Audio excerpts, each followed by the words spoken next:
That's right. And we also just do a test well.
Meeting, the regular meeting of the City Council to order. Please rise and join me in the Pledge of Allegiance. John, would you? Yes. I pledge allegiance to the flag of the United States of America and to the republic for which it stands, one nation, under God, indivisible, with liberty and justice for all. Thank you. And Jill, roll call, please. Jill? Mackenzie. I meant Trish. I don't know where Jill came from. I had some. Is there a Jill out there? No, not that I'm aware of. Councilmember Bach. Here. Councilmember Freeman. Here. Councilmember DeVries. Councilmember West. Yes. Mayor Montalban. Here. Here, four. And moving right along, ceremonial items. The swearing in of acting city clerk Mackenzie Quayle.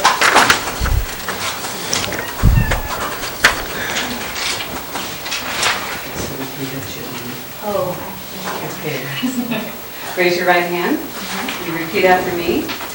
I state your name. I, Mackenzie Quayle, Do solemnly swear that I will support and defend do solemnly swear that I will support and defend the Constitution of the United States the Constitution of the United States and the Constitution of the State of California and the Constitution of the State of California against all enemies, foreign and domestic, against all enemies, all foreign and domestic, that I will bear true faith and allegiance that I will bear true faith and allegiance to the Constitution of the United States to the Constitution of the United States and the Constitution of the State of California, and the Constitution of the State of California, that I take this obligation freely that I take this obligation freely without any mental reservation without any mental reservation or purpose of evasion, or evasion, and that I will well and faithfully discharge and I will well and faithfully discharge the duties upon which the duties upon which I'm about to enter. I'm about to enter.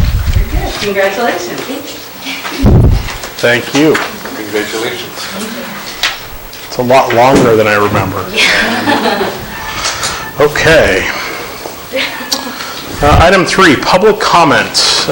This will be public comment addressed to the City Council on items not on the agenda.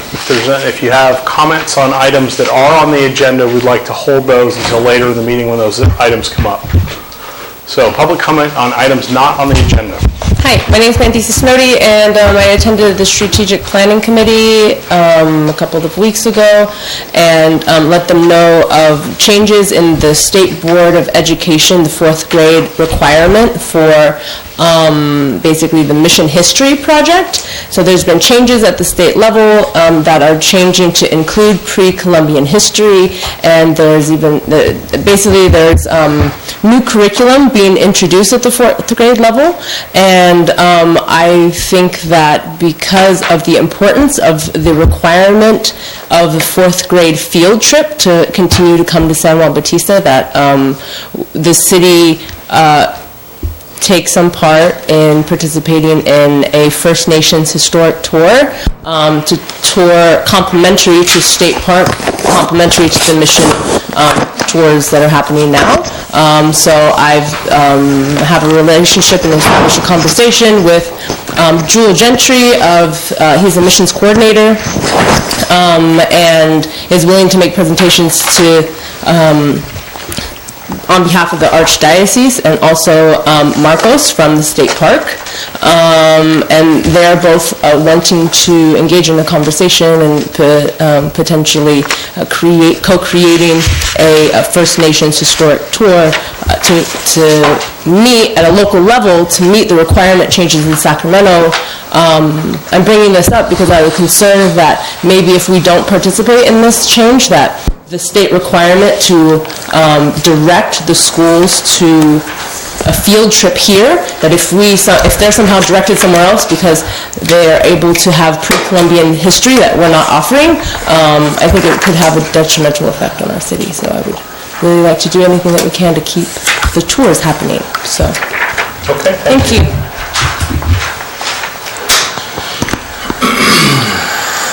And I might add, it is a serious matter for our county. Okay. Do we have any other public comment? No? Okay, seeing none, we'll move on to consent items. Move to approve.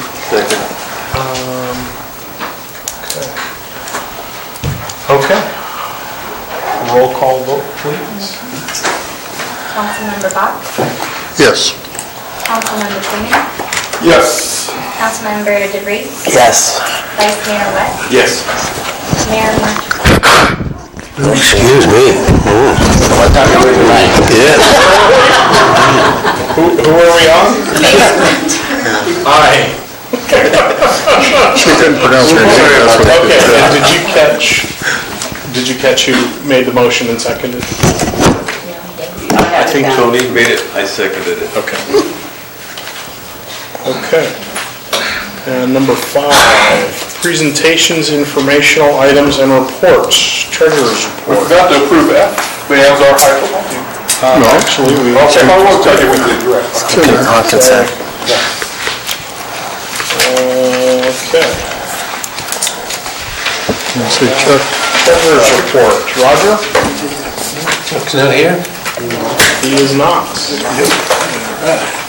Trish, to sign that now?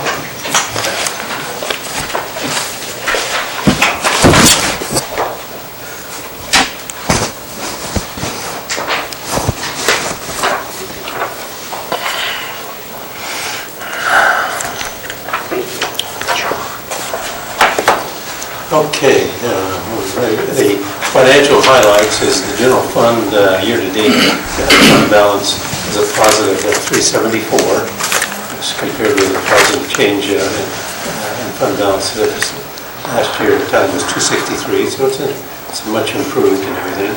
Enterprise fund shows to this day a loss of $65,000, as compared to the prior year a loss of 187. And this is a result of us watching expenditures in the enterprise fund at the sewer and the water, referring to the property loss statements of the previous year compared to the current fund balance. Overall, the cash flow removal, accrual, and depreciation was a positive 948 for the year to date. So the budget to actual general fund revenues were $1,511,000. Higher than budgeted by 457, and the general fund expenditures were lower by $159,000, resulting in a total positive cash flow. General fund's net change in the fund balance was a positive 374. Enterprise revenues were $1,515,000, which was higher than budgeted by $62,000, and that resulted from increased sewer and water rates that we implemented. Enterprise fund expenses were $1,580,000, which was lower than by the budget of $149,000, again creating a positive cash flow in relationship to the revenues coming in. An enterprise fund balance combined year to date is a loss of $65,000, which is better than what we budgeted. Okay. Okay, any questions on that? Or any public comment? I think I might have asked this question before. The enterprise funds paying back to the general fund, is that just do that, you don't show anything in the check register? Yeah, I showed that. Wendy and I talked about the payment back of the interfund was $81,104.21. Rather than do that on a monthly basis, we said we'll wait to the end of the fiscal year, which you're closing out, and then we will make that payment. And the results is that we have a positive cash flow to make that necessary payment that will come out of the enterprise and into the general fund. And I have a balanced sheet that I'm going to pass out to you that shows that back in 2015, the City Council adopted this Plan A, which pays back $1,895,844 with a 1.5% interest charged from the enterprise fund back to the general fund. And that'll occur over a 23-year period at a zero balance. Yeah. So you've set it up to do it on an annual basis? Annual basis, yes. Okay. Questions, usually questions on the warrant list. I couldn't find anything. And you can pass that around. Significant charge from Durgan Construction. Yeah, that was the preliminary grading work on the well number 5 site.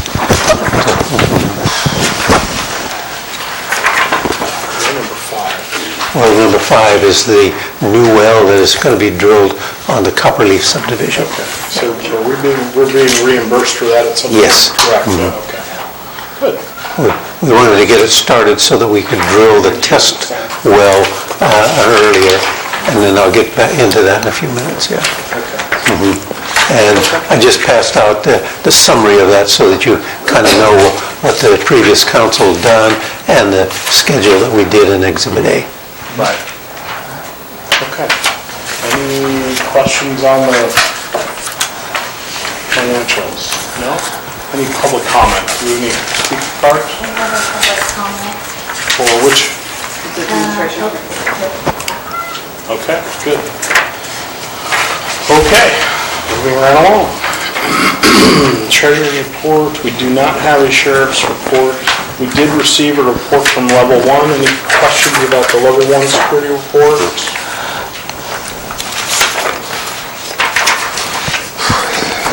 Well, I did mention it. They said in the report that they noted semi-trucks going through town, but they stopped one of them. I'm kind of, did we ask them or authorize them to, or did we talk to JT about? We authorized them to stop, yeah. I stopped one morning and I made them back up 2 miles, all the way from Hawani and First, all the way to Prescott. It's not hard for those guys. No, I haven't. Any public comment? Any other questions? No? Okay. Library report, any questions on the library report?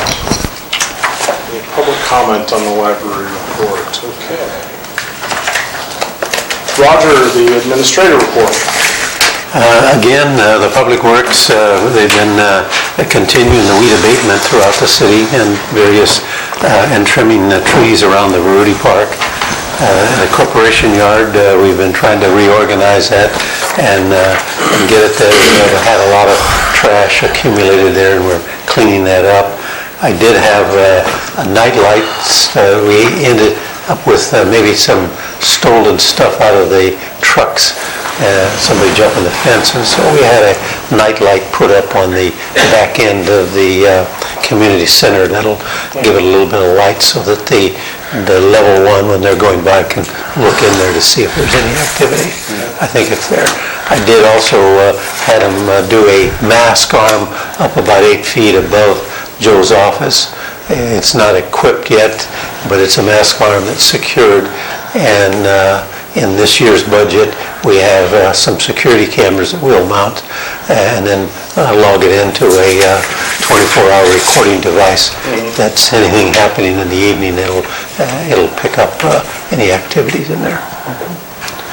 As far as the planning, Matt? So planning department's been working on quite a few projects.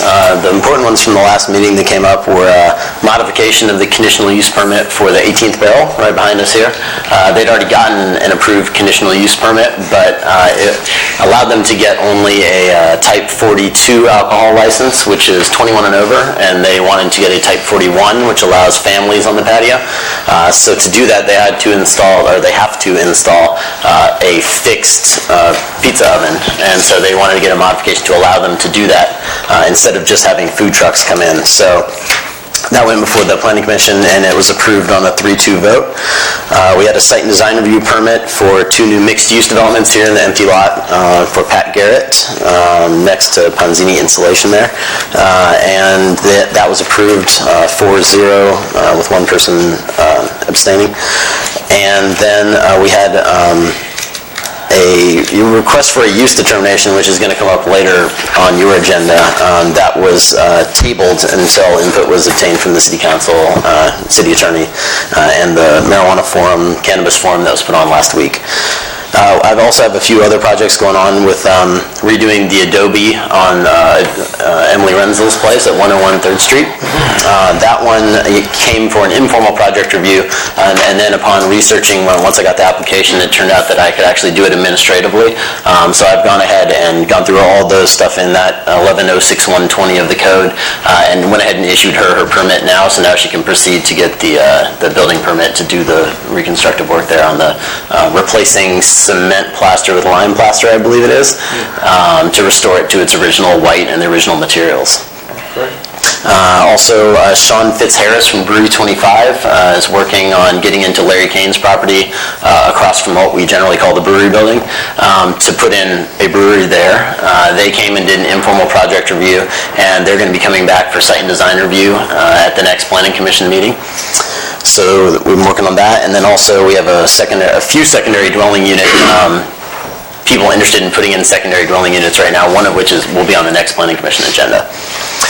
Administratively, I've been working on continuing to sort of redo or update sort of in-house practices here, and one of the things that was sort of glaringly missing from our workflow internally was a work order system for whether work orders come from you guys, whether they come from the public or through Roger, to go down through Public Works, get the work done, describe what work was done and then have it sort of reported back and logged in. So I've worked with Carmen and Joe to put that system in place, and so now we actually have something where when something goes down the chain, we can monitor it and come back up, and when you guys ask us for a report or a status report, we can actually tell you what's been done, whether it's scheduled, that kind of stuff. So that's in its infancy, but it's good to have something like that in place finally.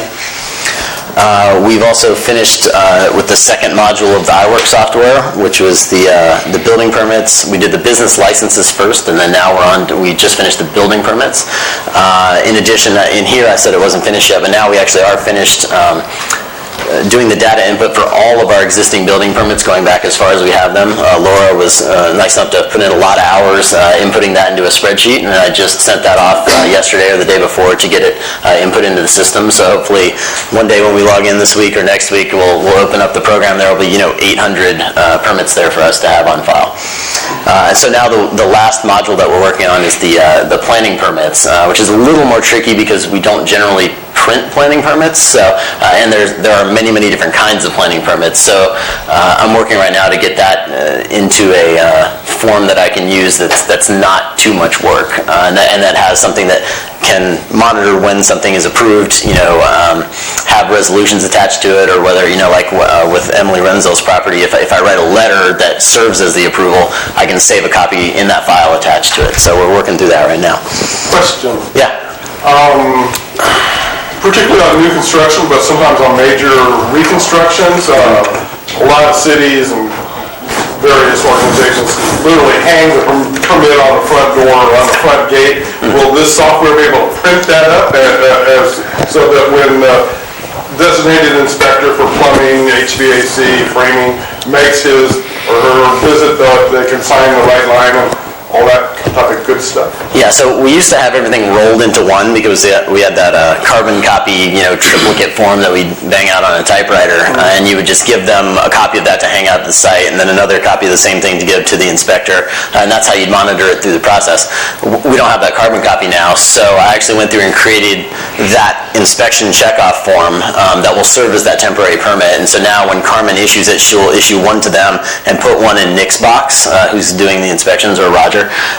And then they'll both have a copy, one for them to post on site as he goes through and does those inspections, and at the end, Nick will bring it back, or Roger will bring it back, give it to Carmen once it's finally signed off on, and she will issue that final permit. So you'll just print up 2 copies, basically? Yeah.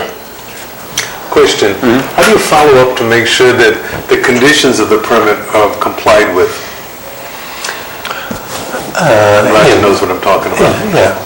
Each building permit has conditions and stuff like that, and we usually take the planning commission conditions or whatever it is and attach it to our copy when we go through, and then we review it to make sure that all the building, but when we do public works inspections, we have the conditions of approval right on our set of plans. We also require each project is to have a signed copy on the job site. What about when they don't comply with the conditions? Well, there's 2 mechanisms. We use a stop work order. It says everything stops until you comply with this. Or we give them a letter addressing to say you got so many days to comply with this. Which Nick has been doing a good job of. I mean, you may not see him a lot around town, but that's one thing he is very vigilant about, and he's been out on site at several of these sites that we've had some issues with, doing the stop work orders, just talking to the guys and saying, hey, where's your supervisor? You can't start yet, you can't start till 8. Make sure everybody in the chain knows that. So he's been very good at it. I ask one question. Yes. I don't know, the Casa Rosa, is that still ongoing? They were issued their permits. They needed to get started, and then recently they've come in and talked to us about sort of their status right now. Well, my question was, if you stand in front of Doña Esther's and look over there, the balcony looks like it's about to fall off. Are they going to do something about that? It's historic, Tony. Huh? That's historic. Well, it's going to be a historic fall-off. Exactly. That person underneath, when it falls on them, is... Yeah, no, Roger's pointed that out. Yeah, we pointed it out, and we called it their attention. After they removed all that ivy, it was apparent that it's leaning down, and structurally, there's going to have to be some support there. The ivy was Put holding some it up. posts up there like they did in front of... Yeah. Can we go back to that one? I just have one quick question. What used to be the cutting course. I would say that 3 of us have stood out on that deck and it didn't collapse, and I was amazed. I didn't want to step out there, but oh, come on, you can do it. So 3 large men stood on that and it didn't fall down, so there's something there. There's a recent case in Berkeley where that didn't happen. I know. So then just going on through the rest of this, I'll try not to take too long. That worldwide WannaCry ransomware thing hit a couple of weeks ago in May, and that sort of brought to light the fact that, we, up until a couple months ago, we only had someone's personal computer serving as our server. So we replaced that and got a dedicated server, but we still don't have any, or didn't have any off-site backup for that, cloud backup, in case, a ransomware thing hits, in case we get, the building gets hit by a meteor. We don't have any backup. So I looked into it and worked with RX Tech, and we got, Carbonite, which is the most sort of, the best one out there right now, and talked to them about backing up all of our stuff for a total annual cost of $250 for 5 computers, and we felt that was a good investment to make sure we're secure, so we went ahead and moved forward with that. It's backed up off-site? Yeah, it's not cloud-based, so. It's cloud-based? Yeah. Every day it backs up at night? I feel like it's even every hour or less, because there's actually, if you look at the icons on the computer, there's a little green or orange or yellow dot on each file icon now, and it shows if it's green, that means it's been backed up. And so I feel like I noticed that during the day that the colors are changing. So for $250 a year, that's pretty good. In terms of code enforcement, Roger mentioned the weed abatement from the public works side, but from the internals code enforcement side, we've issued 24 letters, and all but 2 have come into compliance, and one of those 2 has actually just set up an agreement with us to actually have our public works guys go out and do the work, and they'll pay us for it. So very, very effective with the weed abatement. Chicken relocation program, I know you guys laugh when I update you on this, but 53 chickens so far. I was actually going to probably dial back or call it off, but then a couple of the guys said that they've seen areas of town with litters of chicks of 8 to 10 chicks with it, and so I'm going to keep it going for now and until they at least grow up and just get a feel for how we're doing on that, and then we can maybe stop it for the summer. And last thing here, the grease traps. There, on a few recent inspections, Public Works has noticed that some local restaurants either aren't in compliance or don't have grease traps, and that's a violation of our San Juan Bautista Municipal Code. So I already wrote the letter that we're going to send out, and they're going to go through and actually send letters and bring all of these restaurants into compliance. I had a question about that. What's the interplay between you and the San Diego County Health Department on that issue? I haven't talked to them. Since this is in our code, I didn't... Does the health department provide inspections and permits for restaurants in San Juan? Generally, not on grease traps. That's our duty because it goes into our sewer system. But if we detect that there are other things in that kitchen, we will alert the health department, and then they'll come in, and either Victor or Daryl will do the inspection. Right. So it's fair for us to think then that the city works with the health department on kitchen compliance, but as regards the singular issue of grease traps, that's a city issue only? Because we're coming at it from a sewer angle, and the issues of backups and the problems that causes if they don't have it. So yeah, but there's other issues too, like fire. Yes. And a lot of times when we do go in to look at it, I will always look at the Ansel system above the thing just to make sure that, and the filters that are clean, and then if I see something, then I will let either Victor or Daryl from the health department know, so they can take appropriate action. Who inspects and certifies like the Ansel system? Is that Hollister Fire now, or is it the health department? The health department. Okay. But the grease strip, we're really concerned about the grease because what it does is it gets into the mains, clogs them up, and then it restricts the flow and causes a lot of sewer backups and stuff. Well, the only reason I ask is it just seems that, to the extent we could get the county health department to do a lot of this heavy lifting for us, it saves on our resources and your time if we could get them to shoulder the burden a little bit. Yeah, I'm not sure the public works guys know that they can coordinate with them, so that's probably a good call that we can tell them, hey, you notice other things while you're in there, give them a call. And Daryl runs a pretty tight ship over there, if you haven't noticed. Very. Yeah, and over the years I've worked very well with them because when even Bob Shenga was there, we had a lot of problems with the washing well there, and cats and stuff like that, and we've done several inspections jointly together, me from the building code inspection and them from the health, and work hand in hand. Make them do all the work if we can. That's all I have, so it's back to you. Okay, mine is the budget. We finished it up, and it'll be a review tonight as the final adoption. With regard to well number one, about 3 years ago, I discovered in researching it is that the city doesn't own the land around well number one. It was built years ago, and we don't own it. So I approached Mr. Davison, who owns the land on both sides of there, and approached him, and he says, well, write up a description of what you need and send it to them, and then they will deed it over to the city. And the state requirement is that we need a 50-foot setback on all distances around it. And so we've got the description, and I'm getting it ready, and then we'll be sending it up to Mr. Davison to execute, and then we'll record it. With regard to the well number 5, like I said in there, we had Mr. Durden pad that up so we could get an early start on drilling the test well. We've completed it and got the E-log and soil profile. Everything was going along good and everything, and the contractor of the subdivision wanted a test monitoring well there to ensure we go down 500 feet and then block it off at the various levels and screen levels that we're going to pump from and everything to ensure that the water complies with our standards and stuff like that.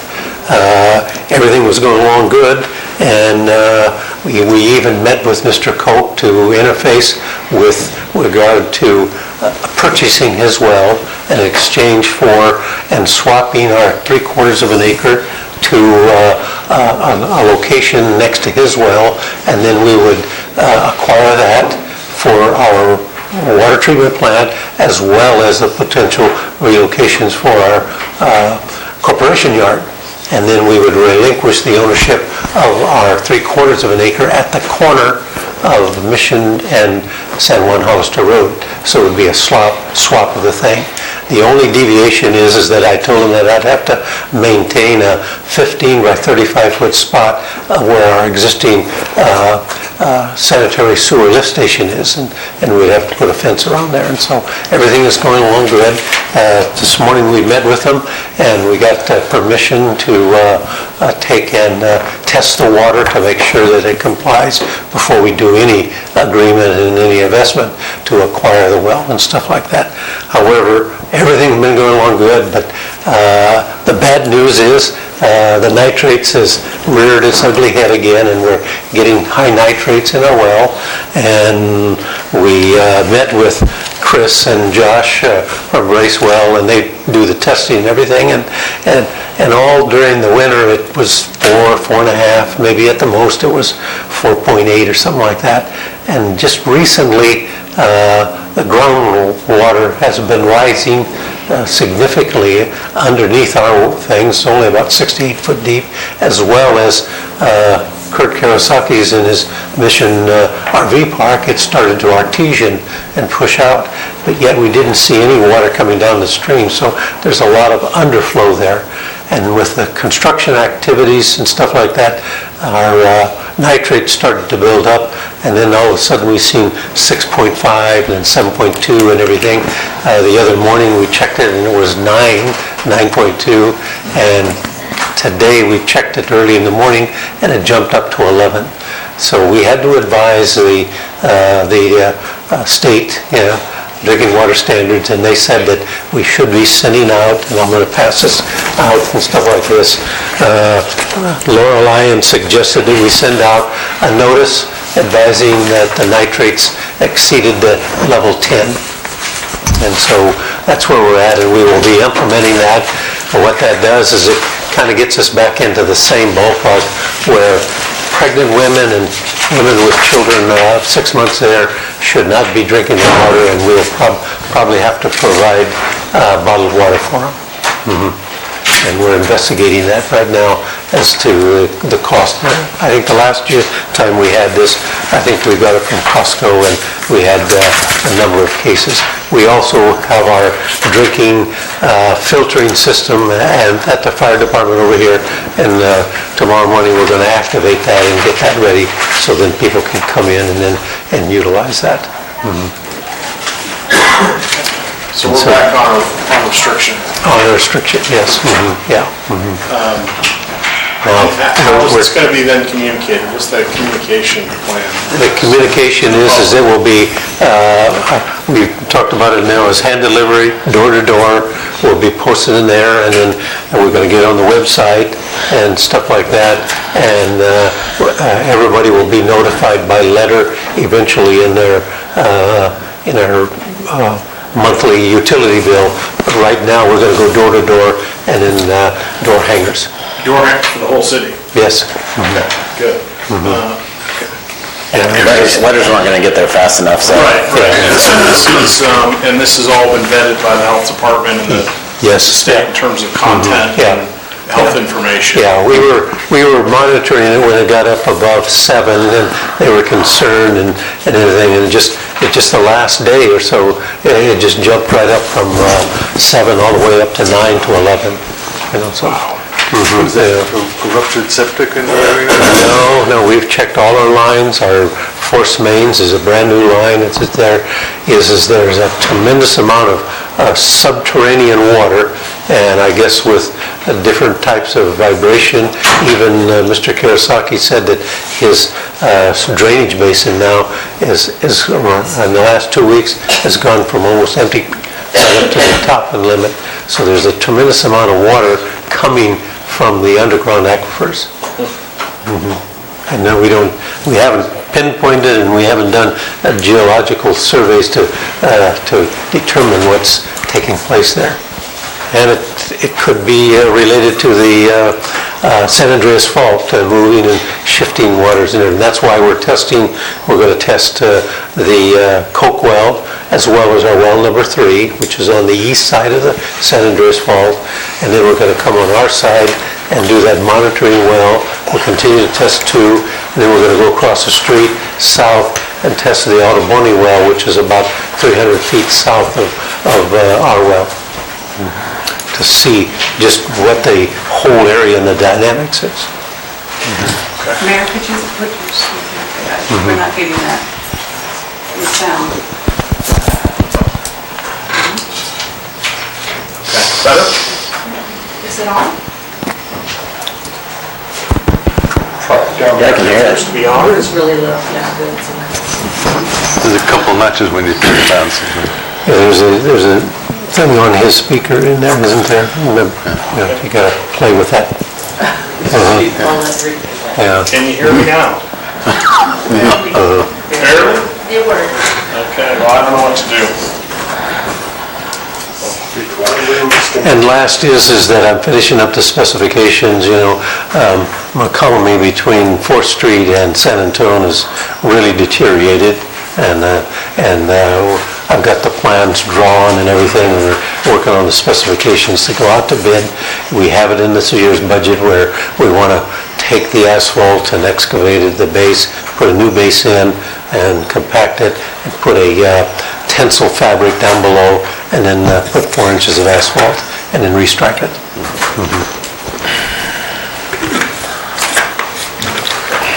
I think we have a public comment. Okay, well, give me a moment. Any questions, comments from the council, any discussion? Are you going to check Kurasaki's well too? Oh, yes. Yeah.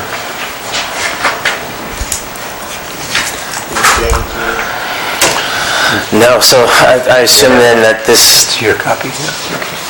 means the restaurants are going to have to get bottled water and everything like before? Yes.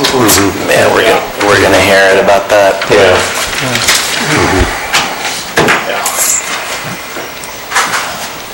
We do have well number 2 offline right now, and we're running well number 1. Our nitrates in the reservoir are still below the index and everything, but eventually when we have to turn well number 4 on to meet the peak demands, with the warm weather coming, then the nitrates will start to elevate. But we try to commingle it as much as we can with the better water. And that was why we met with Mr. Koch, and he's given us permission to test his well. If it does prove worthy, we'll approach the state about putting that online on an emergency basis where that quality, if it meets that standard, then we can bring it online. And he's agreed to that? Yes. Okay. Yeah. Well, that's good news. Okay.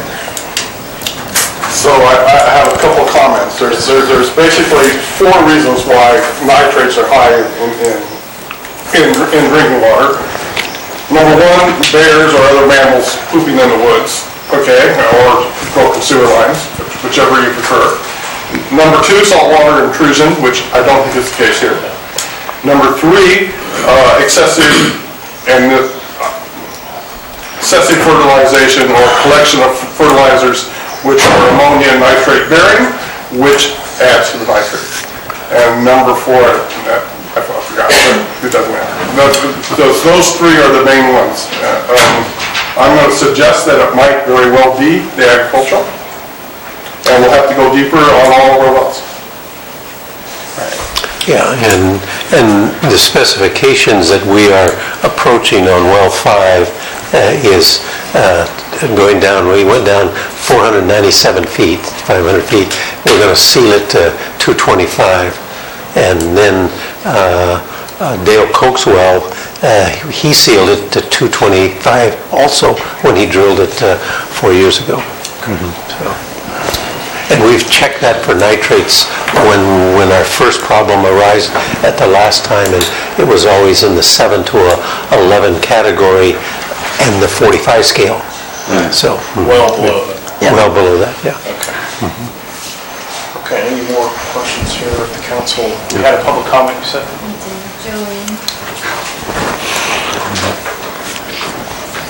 Well, the wells wasn't what I was gonna talk about, but now I want to talk about the wells.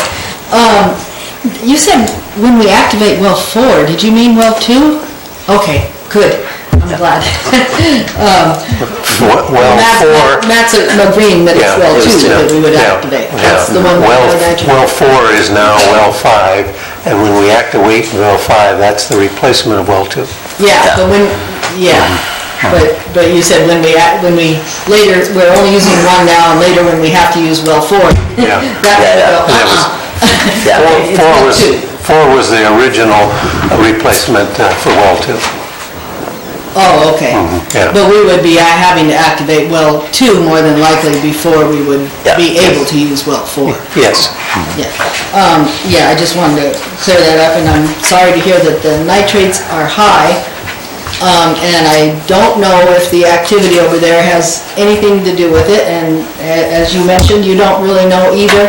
But when I happened to drive by that way today, I thought, oh my gosh, they're doing the construction and they haven't moved the well yet? This doesn't look right. So that bothers me, but as you know, I was opposed to that project happening before we had our well situation straightened out anyway, so my opinion hasn't changed on that. But actually, what I wanted to ask about is Caltrans renting a little piece of that corner from us? Look like Caltrans trucks. They're storing some equipment for their overlay and project on the 101 on our well site, yes. On well number 3, yeah. 3 is, yeah. And they put a fence around it to protect theirs, as well as our... So are they renting it from us? Yeah. We're getting a little tiny bit of income from it? Not so much income, service. Okay, yeah, we can always stand to work better with Caltrans. They can stand to work better with us, I should say. But actually, what I was going to talk about crosses a lot of different lines, and it's weeds in the street and storm drains and that sort of thing. I've mentioned before that there's a lot of weeds that are coming up in the streets, and those tend to push open your streets, and then you've got, economic issues, you've got financial issues because you got to replace streets and stuff. And I really wish that we could convince our city workers to do a little better job of paying attention to spraying the weeds in the cracks in the sidewalks and the streets, to cleaning up storm drains because I see way too much driving around the city. City workers should be stopping and working, not just driving by, and 5 minutes later they drive by again. They didn't have time to do anything. And I know the storm drain in front of my house is Jolene, stuff. that's sweet music to my ears. I'm going to make you Assistant Public Works Director. Right on. I appreciate that, but I'd rather hire my husband. Yeah, He knows a lot more about it, having once worked for Caltrans before he ever became an electrician. Right on, yeah. And the other thing is, when I come in on 129, the cattail, this is a county issue, but we need to work with the county on it. The cattails in that drain, and, we had problems with water filling up at the Rancho Vista site this year, and if we can't work with the county to get that storm drain cleaned out all the way through, we're going to have a problem again, because it doesn't matter if we keep it clean if they don't. Okay. Right after the storm, I called the county and they came in with their mower and they did a pretty good job all the way down to Prescott. I don't know if they got all the way down. They didn't go past Prescott. Yeah, right. That's where it ended, and the water needs to go, as you know, all the way out to the ocean, so. Thank you. That's it, thank you.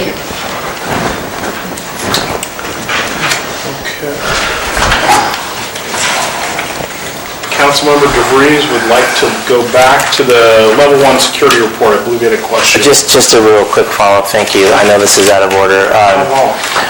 This question may be rhetorical, and it's directed to the city attorney. And I was wondering whether there's any precedent for allowing private security guards to issue stop sign violations on behalf of the city? Yes. I counted in this report, which is dated May 1 to May 31, at least 20 to 30 stop sign violations. And I did quick math at $150 each. I don't know what a stop sign violation is, but let's say it's $150. That's $4,500 a month we could pretty much pay for level 1 with stop sign violation tickets. You're right. I know, moving violation. That's stop sign. I think a stop sign is a moving violation. You have to have post certificates. So we're talking about rolling stops, basically. I gave them the authorization to issue parking tickets. Right. It's not, tickets. they're not. Stop signs are different. Allowed. Yeah. They can't stop you. someone. Yeah, I know it's a legal question, that's why I was The asking. state code and the state has jurisdiction. If you get a second, can you maybe look into that, see if there's anything creative we could do? Because that'd be a nice source of revenue for us. We can give. We're not gonna have sheriff's deputies doing it, let's put it that way. They're not here enough. But if these guys are here and they saw 30 stop sign violations, if we could make some money on that, that'd be great. I've seen the sheriff roll more stops than anybody else. And it was at 5, 6 in the morning, And I gotta tell you, if it was, that's what I do. I slow down mostly. At 4 in the morning. Another suggestion might be to take the feedback. They're identifying where it's occurring. We can backfeed that to the sheriff's department and ask them. We now have statistical information. Sheriff Thompson, here's where it's happening, here's when it's happening, here's where we need your guys to be at this time. And to improve the enforcement, maybe make the sheriff's department enforcement more directed. But I agree with you. I think if you can take a look at that, that would be our first choice. So the problem with that is that we'd have to bring the sheriff in at 5, 6 o'clock in the morning, and that would lose his coverage at other times. We only have a limited resource of law enforcement in this town. And what piqued my interest wasn't necessarily enforcement-based, it was as a revenue source, to be honest. I mean, But I had asked that question before, and I was told that the fines are split between the county and the state, and finally the city gets apparently a fairly small cut, like 25%. So your simple off the top of the head math is not quite as lucrative as you thought it was. I kind of had the same idea. let's change that law too. We keep 100%. But I think the answer to that, in a moving violation at 165, the court takes $10. The there's another $12 and then the thing, so it amounts to about $32 out of that 165 that we lose just from the court proceedings. And we get the rest? Yeah, we get the rest. Yeah. That's on moving violations, yeah. Yeah, stop signs. Didn't we talk to Level 1 about him getting one of his guys post-certified? Yeah, I've approached JT about that and getting one of his officers certified as a post-certificated, where he could then issue citations, moving violations. Maybe we could And make he's been thinking about it. We can make some good money on that. I think we should look into it. I wonder if people would actually stop for a level 1 car. That's another question to think about. We don't want them in like high-speed chase if something's like, security. We told him we didn't want to. Yeah, right. Ambulance, you can't act like a police officer Right. legally. Right. Okay. Since we've come back to that item, any public comment on that? Well, the other thing is that after you issue the first couple of tickets, nobody will do that again. So it'll be good for safety, but it wouldn't be good for revenue, because I won't do it anymore. You're thinking about it after a couple of weeks or a month. Yeah. After it all comes on. First rolling the stop signs. It's the rolling the stop signs. Yeah. Let's be very clear. Well, the big revenue generator would be the semis. Yeah. That's $250 right off the top. Yeah. That's great. Mr. Mayor? Yes, Ben. You asked if there was any more public comment Yes. on that. The one other thing I didn't mention when I was up here that I wanted to mention also is parking violations. We have trailers, we have boats, we have cars that haven't been registered for years or aren't showing their registered tag. And I was hoping that there would be less of that once we got level 1 security in. I'm not seeing any less. Okay, good point, thank you. I also, Yes, ma'am. is San Juan Hollister Road county or city? Pardon me? San Juan Hollister Road that goes up, behind the Al's. At any rate, you can get speeding tickets out there as well. That's what I wanted to say. We've been discussing that opportunity. The shortcut. Okay. Yes. GPS shortcut, yes. Yeah. Okay, anything else on level 1 report? No? Okay. City council committee reports. We'll start with this end. John? I haven't been to an AMBAG meeting in a long time, mostly because of budget meetings here and another meeting last week, so I have nothing to report from AMBAG. However, the strategic planning committee did meet, and we undertook a couple of policies. We're going to change the meeting day, and it's a perfect example why. We're going to change the meeting day to the first Thursday of each month, because they have 3 new members that want to propose that we approve. I'm not going to mention them now because it will come next month. And it was just too late to get it on the agenda because the meeting is on Tuesday and the agenda goes out on Wednesday, and that time schedule just doesn't work. So we're going to move the meeting to the first Thursday of the month, so the time schedule will work. Great, thank you. Okay? And the other thing, I'm going to follow up with what Mandisa said. That was discussed. As you know, 4th graders are required to make a trip to a mission, not necessarily the San Juan Bautista mission. People in Southern California go to different missions. And they are talking about curtailing that. And not just in San Juan Bautista, but statewide. I would suggest to you that certain businesses would receive a tremendous loss or cut in income. It could be disastrous to certain businesses. Margot's. What? Margot's. Yes. Did you say daisies? No, hope not. Let's hope not. Let's hope not. And, I have a couple of friends in the Bay Area who talked about it on Facebook and such, and they're kind of interested in that stuff. And my wife knows about it. She's a teacher. I think you can teach what needs to be taught or what they want to change in the teaching and still have the kids visit the mission. I still think that would be a lot of value. So I would support Mandisa going up and trying to get everyone to still visit the missions, because I think there's a lot of historical value in that, and just change the curriculum of what they actually teach. I want to add something on that, though. I did follow up on this after talking to Mendisa and discussing the Strategic Planning Committee meeting. I read through the changes that were implemented to the curriculum last summer in July, and they are, in my opinion anyway, very good changes. They really make it a lot more diverse and a lot more focused on the impact on the indigenous culture in the areas where the missions were put in. But I talked to people at the Department of Education and the San Juan School, and there seems to be no risk of losing the fourth grade trips. There's been no mention of that at any level in the state. No mention of losing any funding related to anything. Basically, these changes have to do with local schools and the missions that they would be visiting, working out something in terms of what they would teach. A program like that could definitely help enrich the experience if the city had the time and money to work with the mission and state park to put something like that together, if the council directs us to do it. State park. I also talked to Val Lopez because he was in there talking to us about a few other things, and he said basically the same thing, that his tribal council is working with people at the state level to develop things like that, but not really at the local level. So. But it sounds like it might be a good one for the strategic plan. Yes, I think so. Strategic Planning Committee to keep an eye on and pursue. Stay connected with certainly with the local school board as well as the mission and the state. But it's not the local school board that keeps Marco going. It's all those people from Fresno, Merced, and San Jose,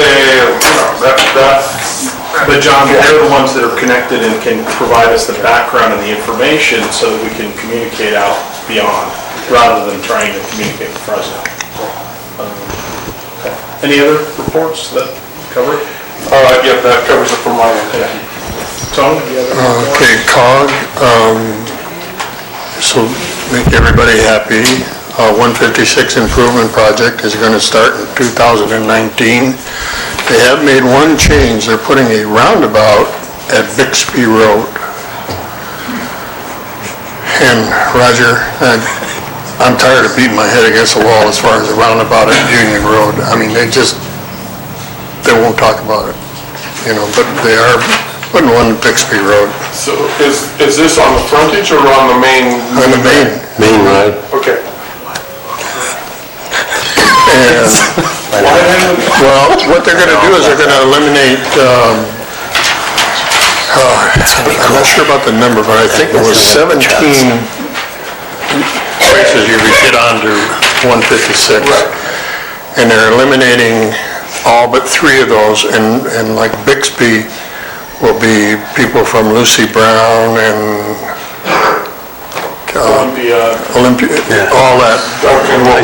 They will come to this roundabout to get on, to go either east or west on the new 156. Okay.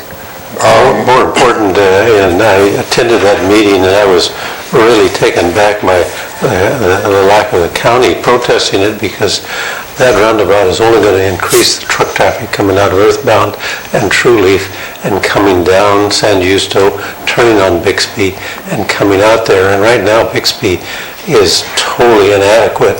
And to have these 18-wheelers, refrigerated trucks coming out there to get on to head east on 156, to me, I was appalled that the county wouldn't take a stronger position against it. At the end of the truck route's right past Coke, right before Coke, actually.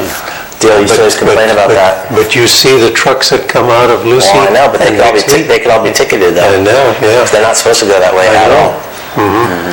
Yeah. Well, that's where we need to put the sheriff. CHP does sit out there a lot, and they write trucks tickets all day. Because the last time I drove Bixby, which was maybe 2-3 months ago, it rattled my teeth and said, I'm not going that way again. Bixby. Excuse me. Bush. I caught it from you. Bixby Road was closed for a while. And the Caltrans gave no indication of improving Bixby Road. All right, and the county just does not have the money, so it's going to be a matter. What's going to happen is people are going to come on the frontage road. Yeah.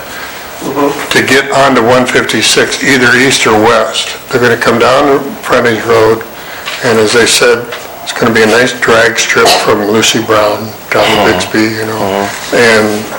but that's basically, the idea wasn't that they were going to come across Bixby Road.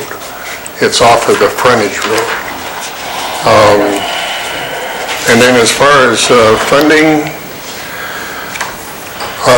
Senate Bill 1 is programmed right now that San Juan Bautista will get $43,000 per year for 10 years from SB 1 towards our streets. And we also have RSTPs of they gave me an amount of $310,000, and then they said, oh, by the way, that's spread over 3 years. So you can count $110 a year from RSTPs. What's STPs? Regional Surface Transportation Program. And Is that the program that's designed to help move the truck traffic a little quicker through the valley, basically? That's the program that's designed to move, basically, it's for local streets and Right now, we get $42,000 a year from the STP. See, Hollister gets $1.8 million, $1.8 million, over a 3-year period of time. So it's basically for their surface streets. And then the last thing I can tell you is Council on Aging, or whatever they call it, they couldn't seem to make up their mind what day they were going to have the meeting. So I didn't go.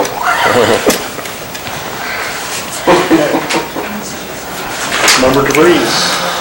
Yes, I attended as the alternate the LAFCO meeting, which is Local Area Formation Commission, on behalf of Councilmember West. Who has emergency Indianapolis 500. Who is enjoying himself at the Indy 500, watching Hondas blow up.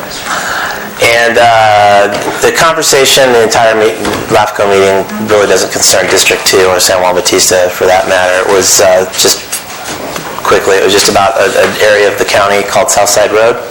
There's 8, and it's interesting because I worked on that project for 2 years before I left the county. It's 8 developments, about 3,000 homes south of Union Road. And I guess it does impact us because all those people are going to want to get to 101. Those are all going to be commuters. It's going to be on 156? On 156. They're going to be going through that roundabout. That beautiful new highway is going to be full of... Traffic is hour after it opens. Brutal right now. So it was all about that. Mayor Ignacio Velasquez, kind of surprisingly in my opinion, said that Hollister does not want to annex that area. We always thought that was a done deal. So watch for some fireworks on that because that Southside Development Plan could be in trouble. And I thank you for going for that. You're welcome. I went to LAFCO. It took me longer to drive there than the meeting lasted because everything was postponed till the next meeting. So that's it. Thank you. Any public comment on the city council committee reports? Okay, moving right along. We will open the public hearing on item 6A, Valley Vista Landscape and Lighting District. Looks like we have approved resolution confirming a diagram and assessment in connection with Valley Vista Landscape and Lighting Maintenance Assessment District Number 1 for fiscal year 2017-18, and approved resolution certifying compliance with state law with respect to the levying of general and special taxes, assessments, and property-related fees and charges. Roger? Yes, Mr. Mayor and members of the council, each year you act as the custodian of these funds and administering the assessments that go against the properties in Creek Bridge subdivision. We contract out the landscaping functions to a landscape company out of Salinas, and they provide the stuff. Our job is to manage, to make sure that they have adequate water, and that the electricity is there for the streetlights, and that we review the landscaping contractor to make sure that he's performing the necessary functions. In our budget there, and you'll see in one of the sheets there, we've established the budget, and each year over the last 6 years, we've able to have been reducing the assessments to where it's amenable. This year, the assessments are spread over $20,074. When I first came in, it was $36,000 assessments. So we showed how we could manage it a little bit better, and I think the property owners are satisfied of the way the city is administering it in terms of the stuff. Inside our budget there are contingencies and surpluses that we program into it. Right now, there's about almost $56,000 of reserves that assessment district owns that is reserved for them to replace trees, sprinkler systems, and stuff like that. And they would let us know, the landscape architect.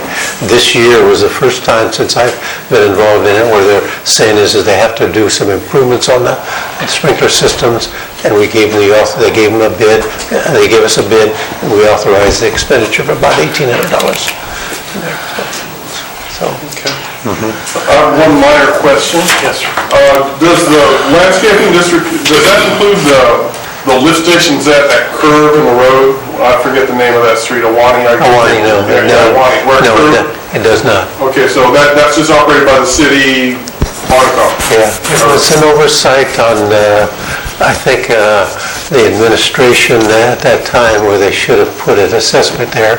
The new subdivision of Rancho Vista has a lift station, and that is covered in a condition where they have to have a maintenance agreement on that, and then that'll be part of the assessment district. You know. So we maintain it now, that is and we will maintain the one at Rancho Vista, but they will pay us to maintain it. That is correct. Mr. Mayor, can I ask a procedural question? So I received a phone call about an hour before we started tonight from some, well, first of all, Valley Vista's Creek Bridge, correct? Yes. So I guess a lot of people were confused thinking Valley Vista for some reason was Rancho Vista, maybe. And a number of people in Creek Bridge said they didn't get notice of this agenda item or anything regarding tonight, so I was asked to inquire about noticing to the Creek Bridge residents. We're required to put it in the newspapers, which you have proof of that, and post it in 3 places. Oh. And did you do mailing on this? did we put a public notice? The whole resolution you approved at the last meeting is the public notice, and it's in the verbiage of the resolution instructs the city clerk to put that resolution in the newspaper. Right, okay. Yeah, like I said, I was just asked to inquire about noticing. I'm wondering in the future if we could maybe mail something to each. There's only 35 houses, I think, if we could just mail something to everybody. It's a good idea because I've very often questioned that.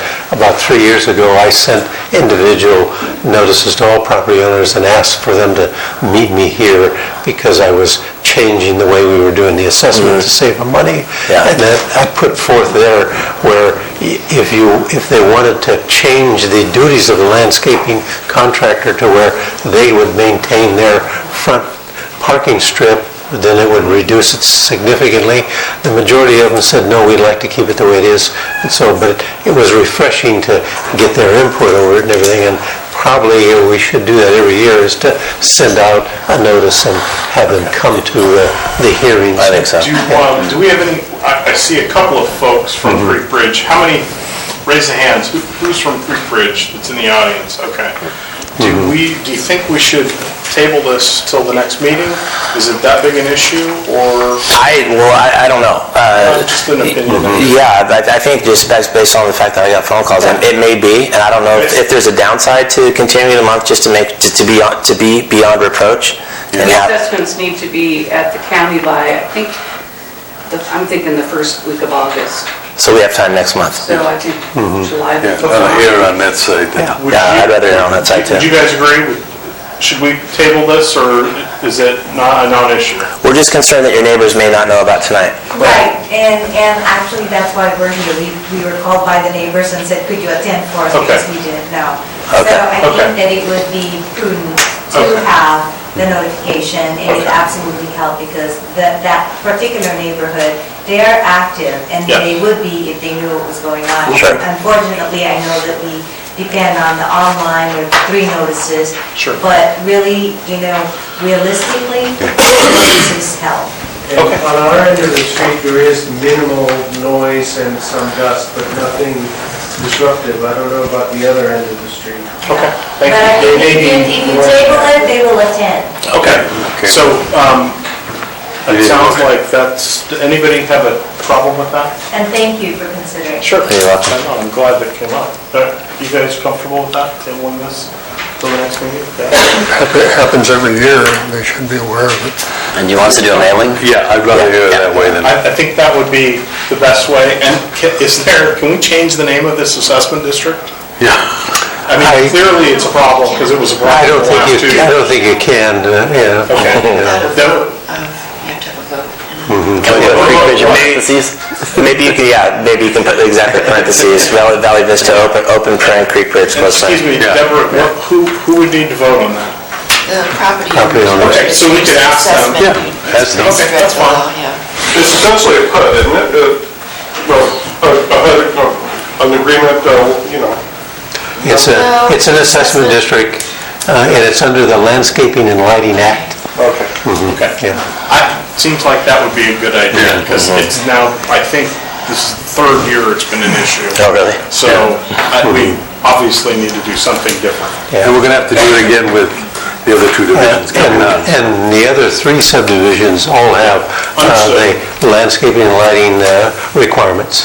And so we should be cognizant of that as we're naming those districts. Okay, so we're going to table item 6, the 2 public hearing items, 6A, 1 and 2, for our next meeting. Are you going to notify each homeowner? Yes, we're going to get a letter out with Creek Bridge in parentheses.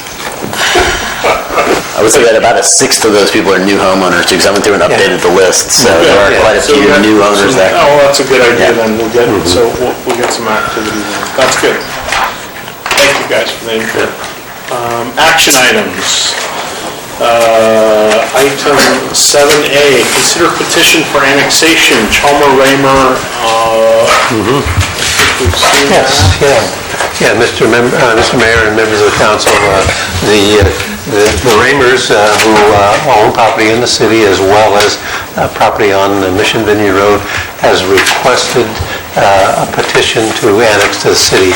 I've prepared the staff report, and they are currently contiguous to the city boundary, and they're currently provided water service. There is no sewer service on their property right there. And so there is no sewer service. They're on a septic tank.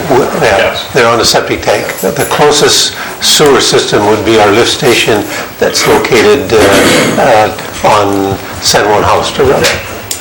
But it is designed for that entire area in terms of pump capacity and line size.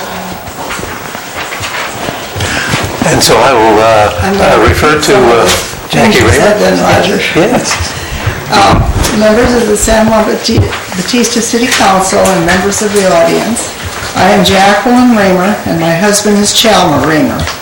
We are asking to have our property at 264 Mission Vineyard Road, which includes 7.90 acres, annexed into the city of San Juan Bautista.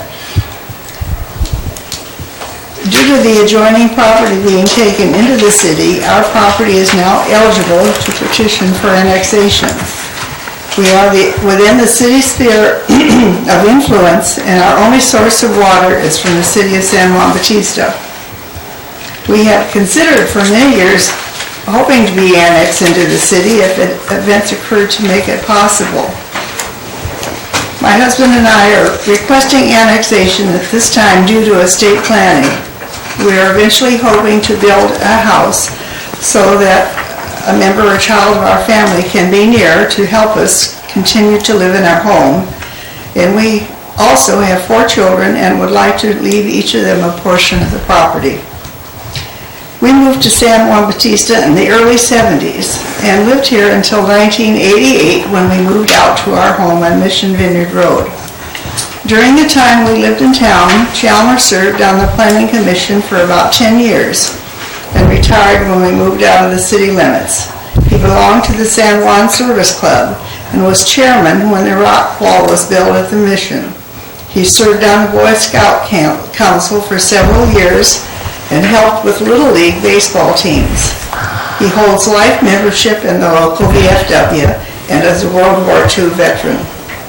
I served as block captain for the early San Juan Bautista flea markets for many years.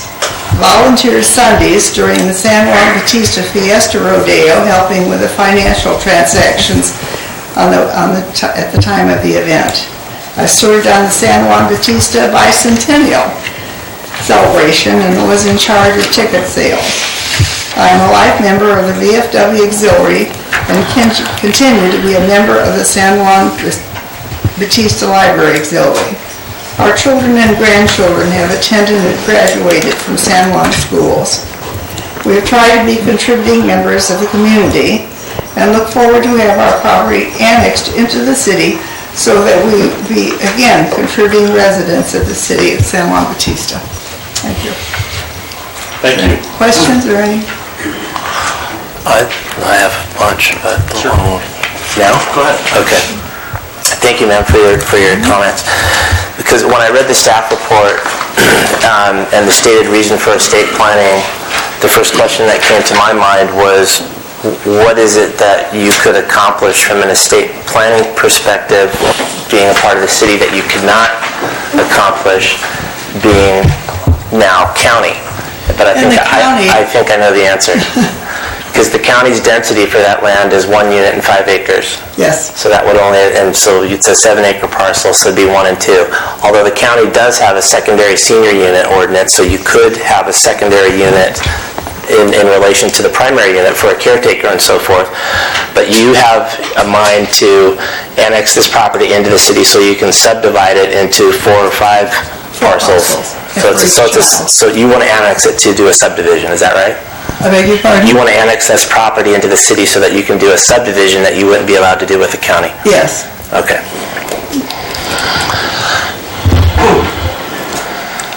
Jim, any questions? No. Is that all you have? That's all I have. Yeah. Well, I'm just looking at this flow chart. Tax sharing agreement, has that been done? And that is complete.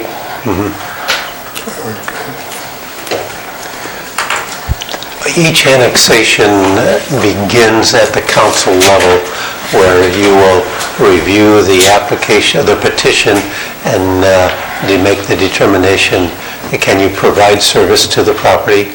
And if you can make that determination, then you will say yes, and then it would then proceed through the planning process. And you can see in my flow diagram, that process is a lot of steps in terms of determination, environmental determination, different types of reviews and stuff like that, before it even gets to LAFCO. And then LAFCO will hold our feet to the fire and making sure that it conforms to their standards also. I can remember something about, we were going to put a 4-inch water line from, let's see, all the way down from like where well 3 is down and then go across Mission Vineyard, but that never was done, right? Part of it is in, we've extended the line from well number 3 along Mission Vineyard heading towards the Mansfield corner, but we got about a third of the way or 3/8 of the way and everything. In the master plan, it calls for looping the water line, an 8-inch main down and connect back to the San Juan, Salinas Grade Road, San Juan Canyon intersection. Because there's only a 2-inch line there, right? Now, it's a combination of 2 and 4. But in front of the Raymer's property is 2 inch. Yeah, So there wouldn't be... And there's no fire hydrants out there that, to speak of, with the exception of one about, I would say 800, 900 feet north of the intersection where George Diaz is there, heading north on Mission Vineyard Road. There's a fire hydrant that we set in there years ago. So, Jackie, you realize that if you wanted to do anything there, you'd have to put all those water line and, I mean, in fact, we don't even have a sewer line. We don't have a sewer. No, I know, but if you subdivided it, you'd be required to do that.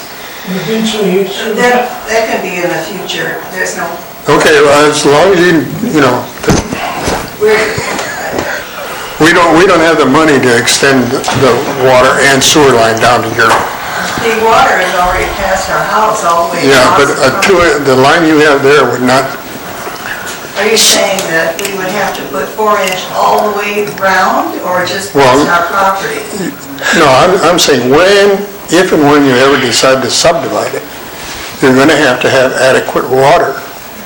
And a 2-inch line is not adequate water for, let's see, 7.5 acres, you could get 5, 6 homes on there, maybe more. Well, That's in the future.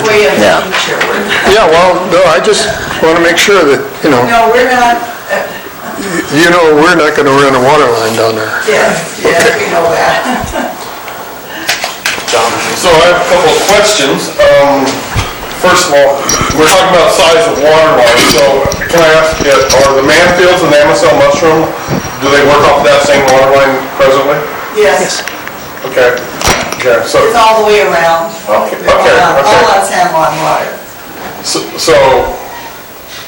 if it's only a 2-inch line and Amosel, a pretty good sized industrial piece of property, that they could soak up a lot of water all by themselves, It's a combination of 4 and 2, But the 2 is going to restrict your volume, okay? So, you might as well just call it 2.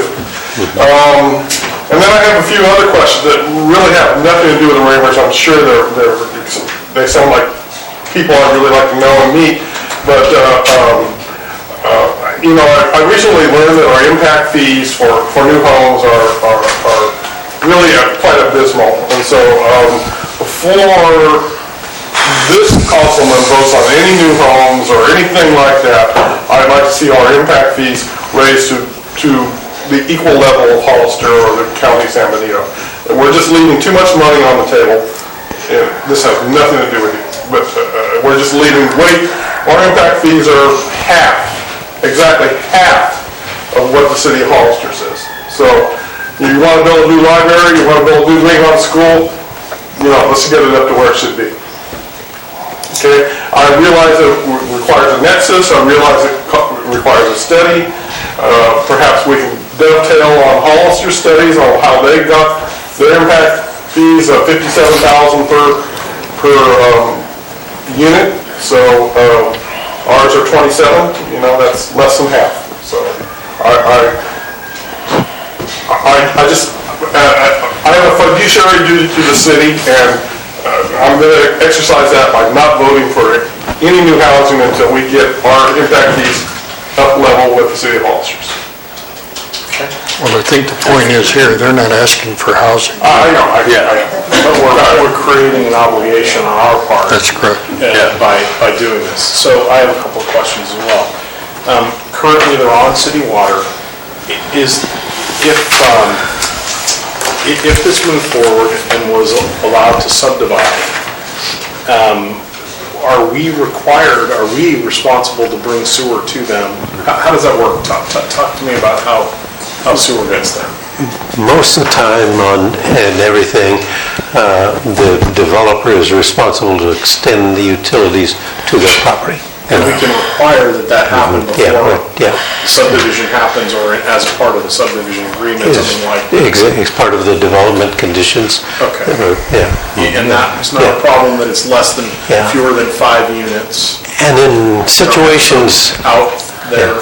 Yeah, and in situations where it's remote and everything, we try to involve other property owners that would be beneficial so that it's collectively what we call a cooperative project of a number of properties. Right. We've done it before in other jurisdictions where just the insurance level of having adequate sewer and fire hydrants close in proximity will lower your insurance rate. So if you do the cost analysis, the benefit ratio, then people will participate in an assessment district where they spread that cost out over a 15 or 20-year period, and it's economically feasible for them to extend both sewer and water.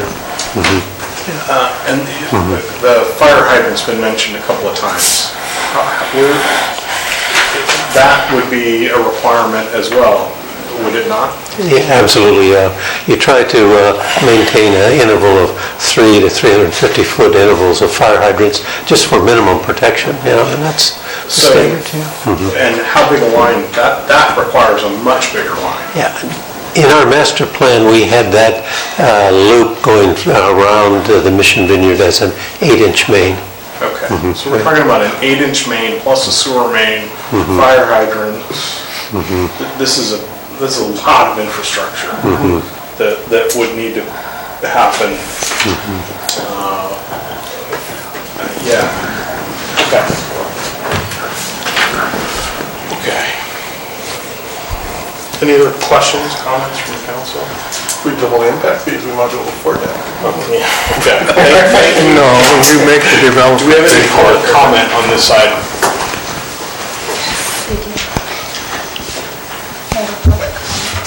Well, I'm Emily Renzel. One of you inquired about a 4-lot subdivision, and it seems to me there are different rules that apply for a 4-lot division as opposed to a greater one, and it happens a bit more automatically, maybe even administratively. So I think if you're wanting to go forward, you probably need to make clear what you think has to be part of either type of subdivision.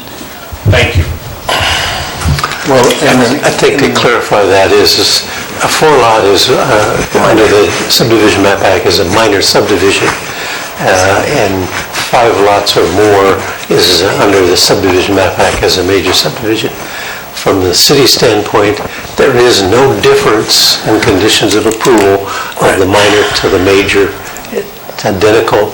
It's just different rules that they have to follow. When you're a major, you have to submit detailed subdivision reports to the Department of Real Estate. That's horrendous. Where a minor subdivision, they waive that responsibility. Okay. But from our standpoint in the city, we apply the same standards for a major subdivision as a minor subdivision. Okay. Mackenzie, do we have another speaker card? Yes, we do. Jolene Cosio, 181 Lane Street. First, I want to commend the Rings for their volunteering for the city. I've heard their names for years associated with doing good things with the city and volunteering like we wish everybody in the city would do. But Roger mentioned LAFCO holding our feet to the fire on this. Well, LAFCO hasn't done a great job of holding our feet to the fire on some of our very recent and maybe not quite as recent, but when they brought the Davidson project in, we couldn't serve the Davidson project, and that's supposed to be a requirement. And it hopscotch out to the Davidson project. There's no contiguous land out to that portion of land where our well is. Then more recently, of course, there's the Copperleaf project. Well, obviously we can't serve the Copperleaf project because we can't make any new water hookups. And like Mr. DeVries said, if they just want a mother-in-law type unit to have one of their children or someone on the property to help them, and then that can be done currently. And you know, it's nice it's being brought in as ag land. It's not like Copperleaf where it was brought in already zoned for housing and very quickly went to housing. The project was already, as it turned out, in the works. So I don't think we can count on LAFCO to really hold our feet to the fire. We have to decide ourselves, is this the right time?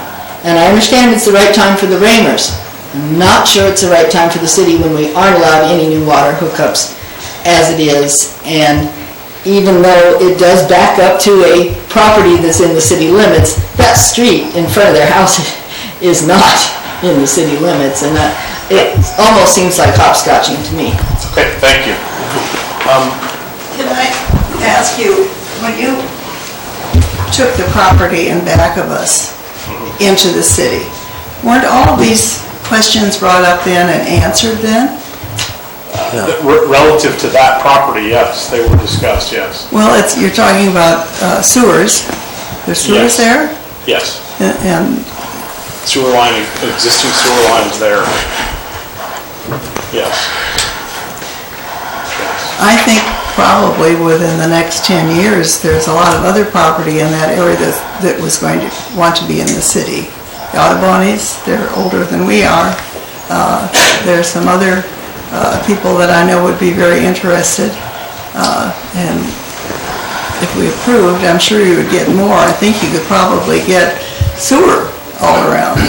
But this is in your sphere of influence, and you need to make a start sometime.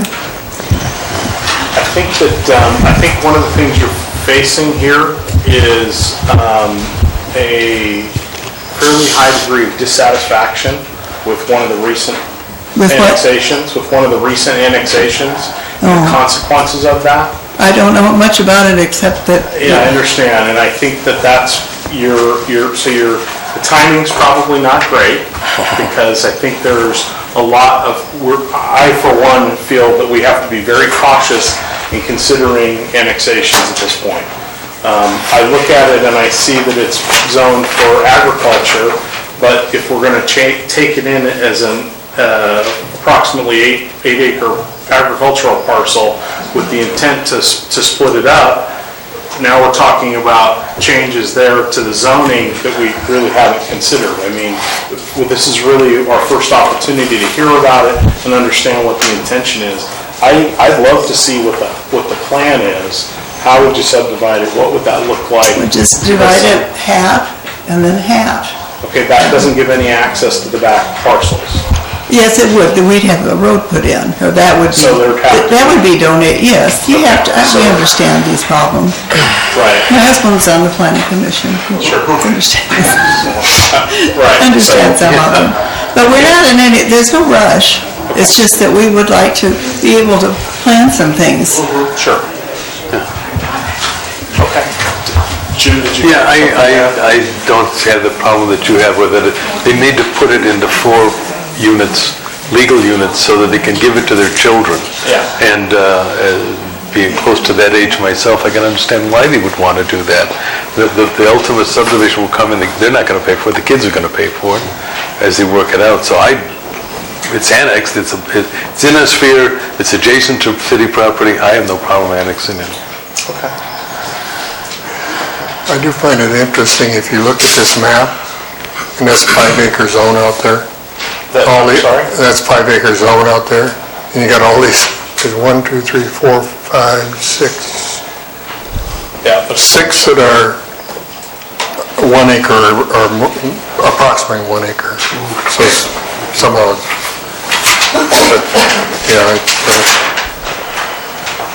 but like I said before, the only thing they're asking for now is annexation. Yeah.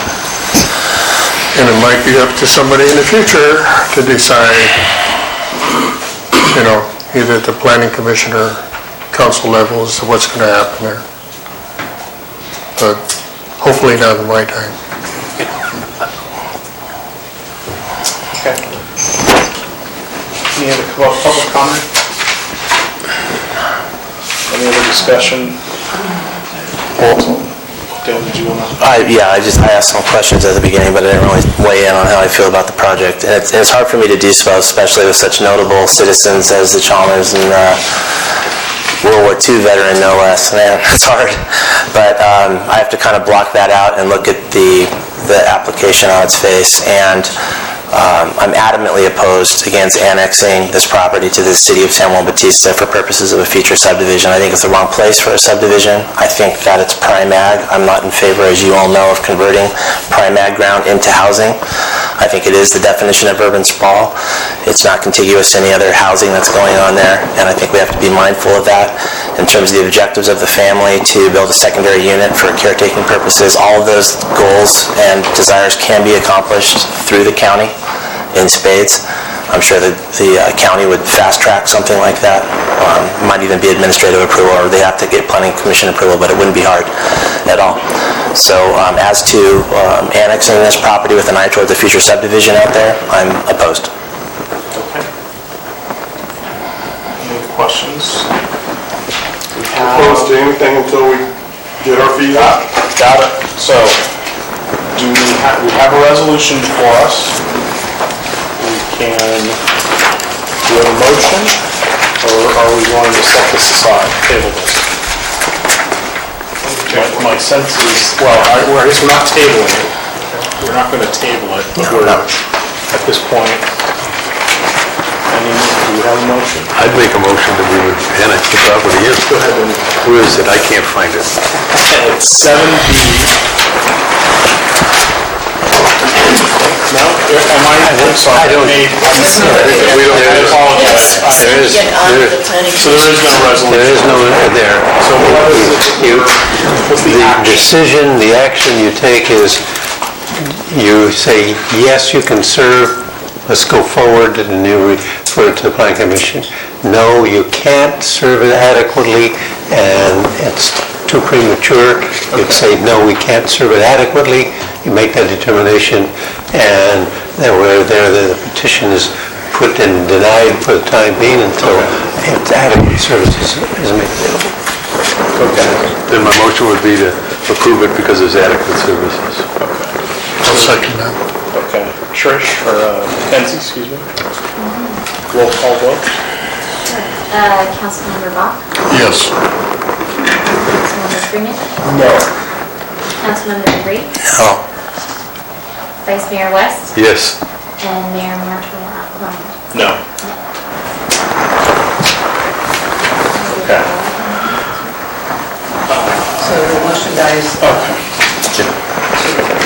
Now, just so the record's clear, does that constitute official action tonight, even though we're not doing a resolution of denial? Yes, Yes. It does. yes, for these purposes, yes. Wouldn't hurt to make it clear, though. I mean, honestly, to do the counter motion and actually have something on the books stating what you actually believe, so that we don't end up in legal limbo that where we were before. I personally think it would make sense. I don't think Because that same motion is not an action according to Robert's Rules of Order, so... I don't agree with that. You were just given an informal direction to start the process here today, so you just voted not to start the process. You could do the, at the time we're talking about it, you could do the vote if you wanted to, so We're asking for your opinion. you don't need to. Okay, thank you. Then we're going to move on to action item 7B, the fiscal year budget. Okay. Roger? Again, we've held the various budget sessions and gone through the various departments from the city council all the way down to the special districts. And in this budget here, we have incorporated the special districts of the COP, the landscaping and lighting of the Valley Vista, as well as the Rancho Vista, and the maintenance district of Rancho Vista, lighting landscaping of Hillside, landscaping and lighting of the Copperfield, and the maintenance service district of Copperfield. Now, with that in mind, we also incorporated our capital improvement projects that we've identified, the museum roof, emergency generator at the fire station, street overlay and striping projects, McCullum Street reconstruction, Rudy Park restroom, City Hall re-roofing and termite abatement, a maintenance center re-roofing, a water treatment plant project, well number 6A, well number 5, water main on Fifth Street, Mission to Franklin Street, and the sanitary sewer main extension, Lang Court to the Alameda. What are you reading from right there? And that is the index, the capital improvement in your project file. Oh, in the budget, okay. In the budget, yeah. I left mine at home. Now, the last one that I mentioned there was... Yeah, I left it at home, I took it out. The last one that I mentioned in there is the sanitary sewer extension from Lang Court to the Alameda, and that is in the precursor to get rid of the Lang Court lift station, so that everything will gravity feed to the Alameda line, and then it'll go into the sewer treatment plant. And I think that was something that was planned for at the original subdivision, where they put that line in between two property lines and it extended into the Johnson property. And since then, now it can be extended over to Old Lang Street, this whole thing, and then everything would gravity feed.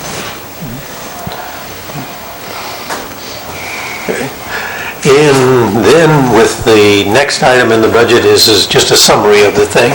And we have as a general fund from the council to the city manager to the clerk all the way down to general expenditures. And we've gone through all of the budget sessions. We have incorporated in there $1,826,375 of general fund expenditures. That does not include any of the enterprise sewer and water. The funding that we needed to balance that in terms of property tax sales, grant funds, franchise fees, TOT taxes, building and planning fees comes to $1,843,000 for a plus of about $16,000.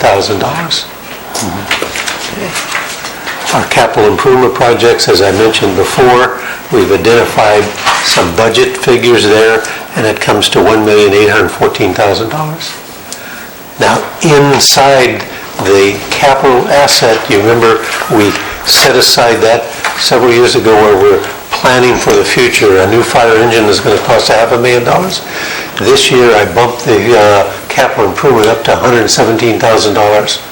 The first year was $76,500, then it went to $98,600, and this year it's $117,000. If we follow through this year here, we will have close to over a third of $1 million in reserve planning for the future needs, not only of the fire truck, but of vehicles, buildings, roofs for the library, city hall, community center, and stuff like that, where we identified. And you can see in the capital improvement, we have a variety of items where some of it's going to be funded by gas tax and RTF funds, the other impact fees, water fund reserves, sewer fund reserves, developer contributions, bond funding, TOT funds, grants, and an asset capital recovery reserves.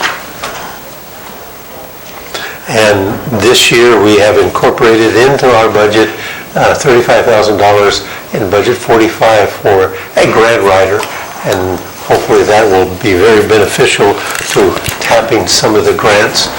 Matt and I have been accumulating a lot of the literature from the various departments, from the EDA to the Parks Department, and streets and highways as water, and those funds are available to a jurisdiction like us, but we just didn't have the time to submit it, and hopefully with that grant writer we can get the seed money to start causing these applications to go forward.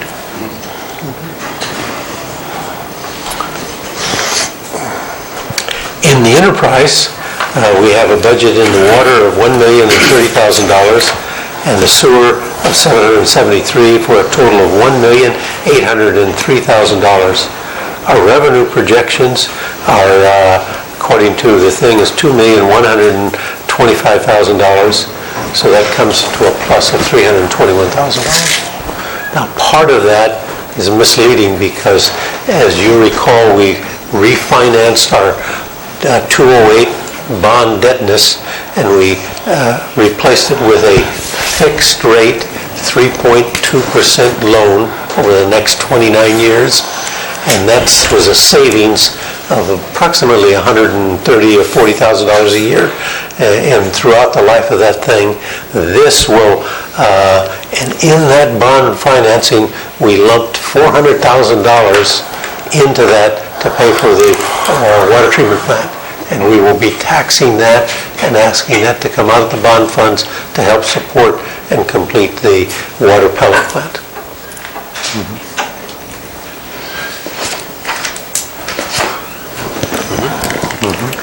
I'm available, both Matt and I are to answer questions. How we've tracked I'm the going to budget. interrupt you for a moment, and I'm going to call a 2-minute recess. Chris, what's that? 2 minutes.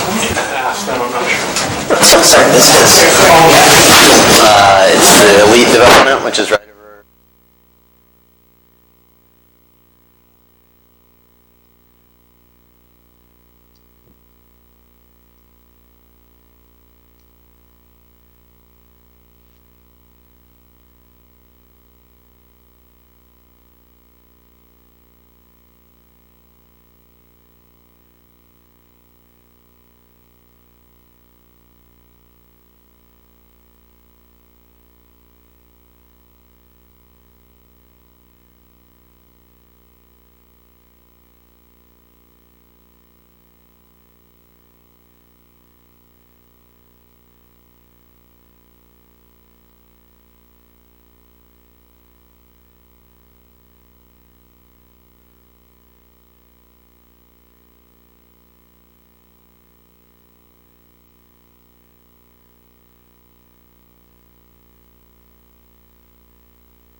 In session. So, questions on the budget? Council, from council. Any issues, questions, concerns? Well, we spent enough time on it. Okay. Yeah, how many meetings did we, we had 5, I think? It went on forever. Four. So we had 4 budget budget meetings, so sessions, if yeah. we're not asking a lot of questions, it's not because we have ignored this issue. We've gone through it page by page by page. And if you have any speaker cards from Bob Quaid, just hide them under the desk. Do we have any speaker cards? Please, Bob, don't speak. You know just what you're saying. As you know, you can just throw them. Now. So, do we have any questions from council? No, not at this point. Do we have public comment, Mackenzie? Not on this item. Okay, thank you. Bring it back. I'll make a motion to approve the budget as submitted. Second. Leave that. Oh, we have a resolution. The resolution, a resolution of the City Council of the City of San Juan Bautista adopting the San Juan Bautista municipal budget for fiscal year 2017-2018. Second. Mackenzie? Councilmember Bach, Yes. Councilmember Freeman, Yes. Councilmember DeVries, Yes. Vice Mayor West, Yes. Mayor Mark Tehran. Aye. And what resolution number is that? That is going to be 18. 18, thank you. And in the related item, we have consideration of a resolution adopting a holiday schedule for the fiscal year 2017-2018. Well, I think at the last year, after you adopted the budget I brought forth, I was philosophically opposed to the 2 floating holidays because having worked in 3 different government agencies, Wascattus, Campbell, and Hollister, it was always 11, and this year we have 13, and I thought in a small working force where you have somebody that can take a floating holiday and take, for instance, Trish, she'll take a day off, well, there's nobody to cover her, so we gotta make ends meet, and I know she's adamantly against what I'm saying, but I think it's a very plush and generous offer to have 2 floating holidays. But that's my opinion, Do they get PTO otherwise? Huh? Do they get paid time off otherwise? No. In their employment deal? What employees do we have? Just Matt and Trish? No. I mean in here. 9 employees. But two work in City Hall, in Carmen? Carmen. So how many people would the 2 floating holidays apply to? Everyone. Everyone, so how many total? 9. And I checked on it with my company, they said with a small organization, you can't have that many floating holidays. The same thing, you're so few, you can't, there's no elasticity in some of the small branches. Makes sense. See, rolling of the eyes.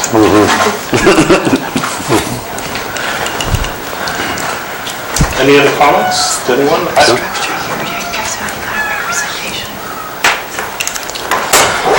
No? Thomas, do you have one? I think,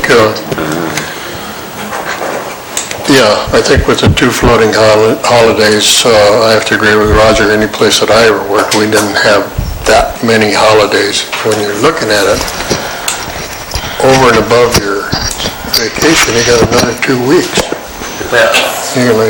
You're an employee after, I believe it's 1 year or 2 years, could take a whole month off. Or would take it, but they're entitled to a whole month off. I think, what is our personnel, after 5 years, you get 3 weeks? Yes. Yeah. Well, now, so this mirrors what we have in place today, does it not? Yes. So this was anticipated in the budget. No, the salaries are all anticipated in the budget, the holidays, yeah. Okay, so this is anticipated in the budget. It seems to me that would have been the proper time to have this discussion. I think it's misleading. Exactly what we have in place today. Yeah, right. That we debated and discussed. When you ballot the budget, you balance for 2,080 hours of work a year, and that's 12 months and everything. You pay for the holidays off. And if you're given 2 floating holidays, you're not getting any production, bingo, but you're paying for that. I come from the private sector, and there was 8 holidays. When you didn't show up, you didn't get any production. Bingo, but it's different in government, I understand that, but. So I have to make a point about it being different in government. So we're under the Myers-Milius-Brown Act, that's labor negotiations, and I don't think you can take an action tonight to get rid of those 2 days. I think you're going to have to do a meet and confer informally with the informal group of city employees and come back. So I can't recommend that you actually take a formal action tonight to get rid of those 2 days. Unless we approve the resolution as it exists. Right, or you could not approve it, and then we'd have to go back, and I'd have to check to see what the process would be, because that does change the terms and conditions that the employees are employed under right now by removing those 2 days, which are currently a benefit. They also count as vacation days. If somebody were to leave and they'd have the 2 days on the books, they would be paid out as if they were vacation. So you should know they're not just holidays, which you don't pay out for holidays. They actually accrue as vacation. I'd like to correct her. They also have vacation days. You build up vacation and you get 10 vacation days as well as sick leave. And so the floating holidays is not vacation. But it's counted as vacation. If the person leaves and they're pending in the year, then they get paid out for the 2 days they didn't use if they leave. Many of our employees take them in December around Christmas.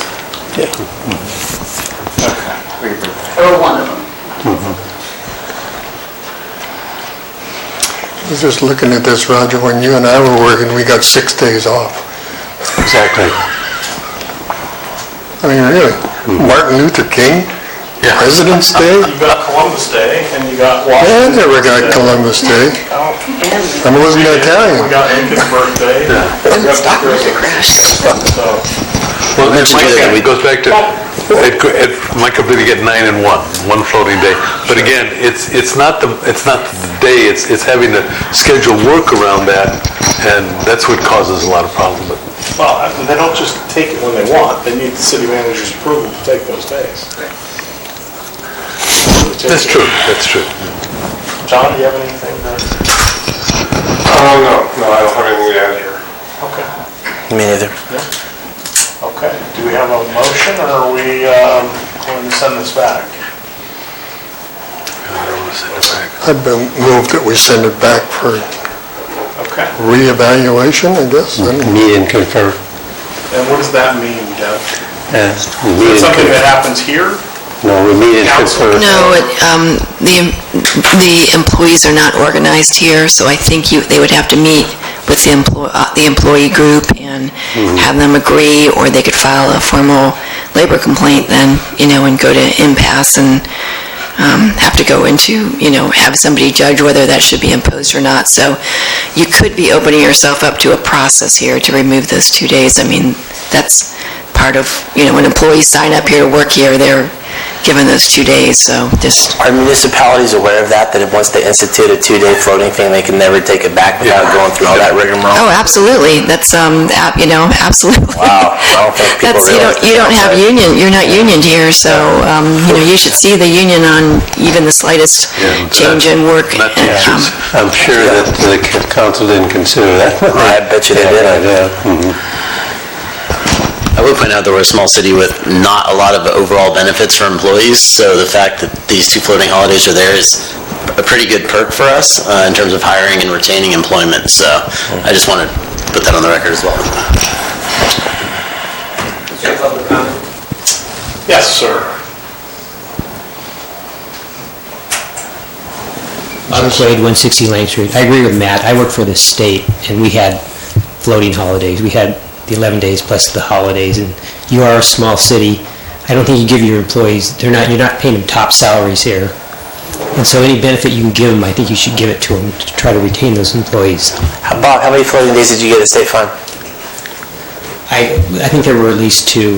Plus, I got 5 weeks of vacation when I left. Jeez. Plus, That's why our system's messed up. Let's hear it for CalPERS. Which we don't have, by the way.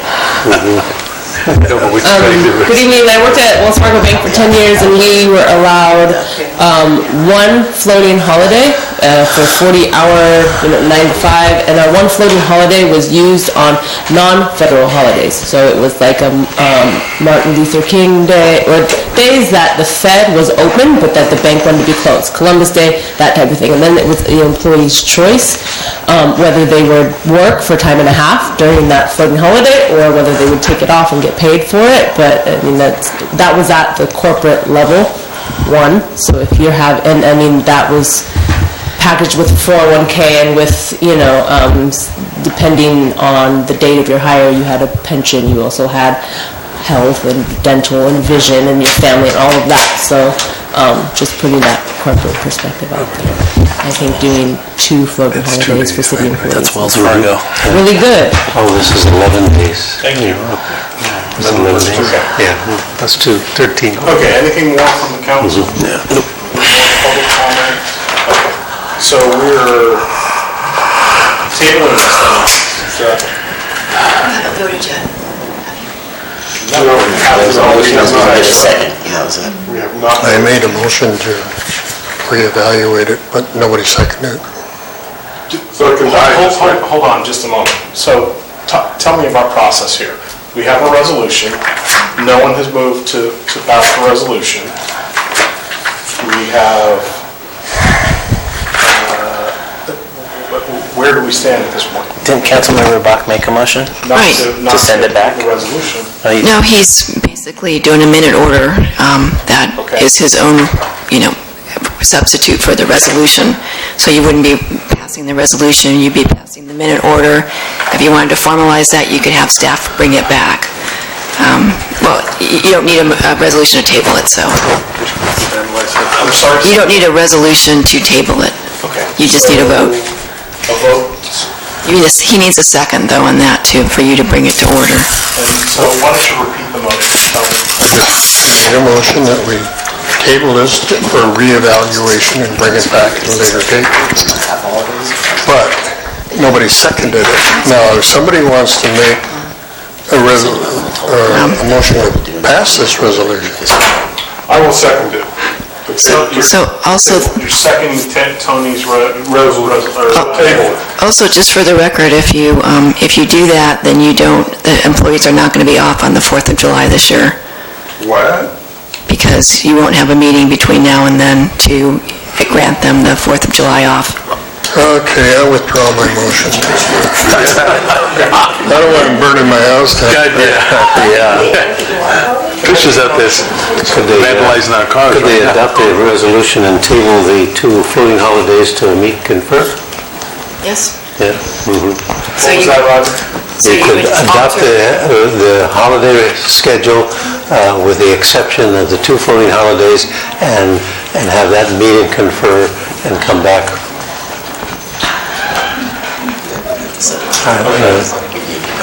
It's so complicated. Still get 9 days off. Hold on. Okay, you want me to make a motion to that effect?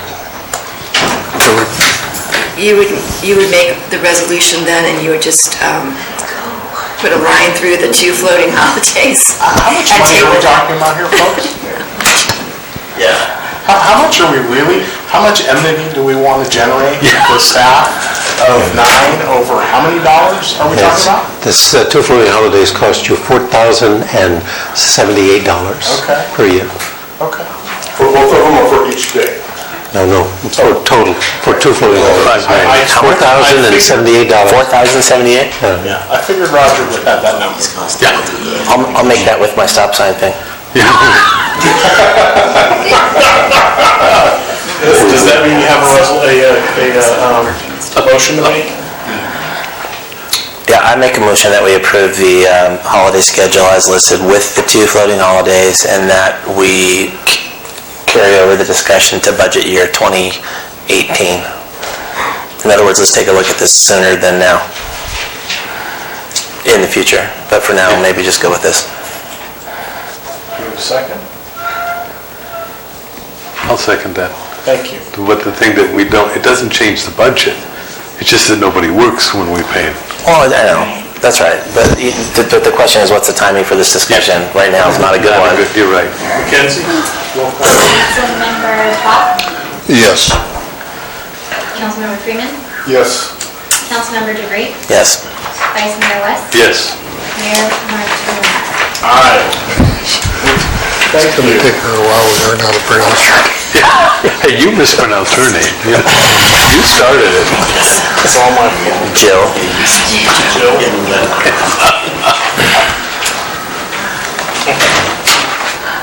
Actually, I was talking to Trish. Oh.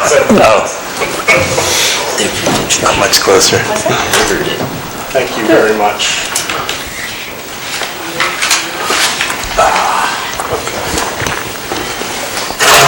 So, item 7C, consider approval of redesign of city logo. At the last meeting, I brought up this topic about our outdated city logo that we didn't have a vector file for, which we need for a lot of our upcoming things like the website redesign, and to just look more professional with all our materials and everything else. So I went to Shipper Design and had them put together some options for you to consider. So let me hand these to the crowd too. So these are the options up here, but I have some cards here that I can pass around the crowd too in case people want to check them out. So we have option one, original in a color and a black and white version. So what I did with this is I basically told them on the council's direction to leave all of the elements basically that are in our current city logo. The name City of San Juan Bautista, established 1869, and the mission basically. But to take, artistic license with the graphics, with the fonts, the colors, all kinds of stuff like that. So what they came back with were these three, and basically now you guys should discuss these, what you like, don't like. If there is one that you like and want to move forward with, you could give me that direction. If there's one you like but want some tweaks too, you can give me that too, and I can go back to them and bring back something else. So, the color version of number 3 is horrible. The green is just ugly. Wait, let's agree on numbering. So 1 through 4, left to right on the top, Okay, and then 1, 4, 5. 1 through 3. So you're talking about the green one now? Yeah, the green with the leaf it's just okay? Is there one you like? Yes, I'm going to get to it. Just do that. Okay. Don't tell me to light it. I like all of the black and white. Sensitive. I like all the black and white ones, and I like the color number 1. Okay. Tony? I agree with John, I like the number 1 color. Got it. And I guess we go with the black and white one, the same thing. Yeah, the intent was to have a color and a black and white version of the same thing. So that depending on the print medium, we would be able to use either the color or the black and white version of it. Dan? I don't care for any of them, and Kathy's my friend, so I hope I'm not hurting her feelings. The number 1 obviously comes the closest to existing. I'm holding a color existing in my hand right now that I just tore out of another page. I like the existing logo. I think it's old school. I think it's old-fashioned. It's been our logo forever, certainly as long as I've been here, and I like the first one. My understanding is that they're maybe going to update it a little bit or create the vector file, but not go completely different, which number 1 is. As number 1 in particular, I don't like the rose at the bottom. It looks like Pasadena to me, the Rose Parade. I don't like these little flower things underneath San Juan Bautista. I don't know. I like our existing logo because I think it's old-fashioned, historical, and old school, and that's, I think, what we're about. Okay. Jim? Well, if I try to explain to you how much I've been going over and over this in my mind and weighing one or the other, and... Spent more than 2 minutes on it? No. I like the old one too. Okay. And I hate to agree with Dan, but I do like the old one.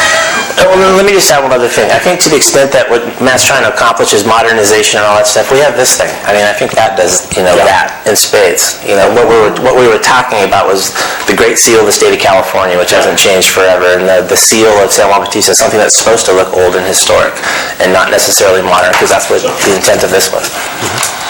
I thought. Okay, so I love number 1 artistically, but I'm in 100% agreement with you.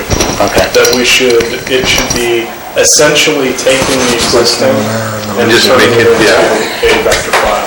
Yeah. With, I think that, perhaps some color tweaks, but essentially it needs to remain unchanged in terms of form. How do you guys? Well, John and I, we're losing anyway, so. Well, I mean, You ain't got the votes. Yeah, I think everybody gives that much thought. That's okay. It's going to look slightly different. You put it on the side of the truck and... Yeah. Are you comfortable in the direction that? Yeah, that's fine. Yeah. Okay. John, are you? How do you feel? So the old one, we have to get an update. So.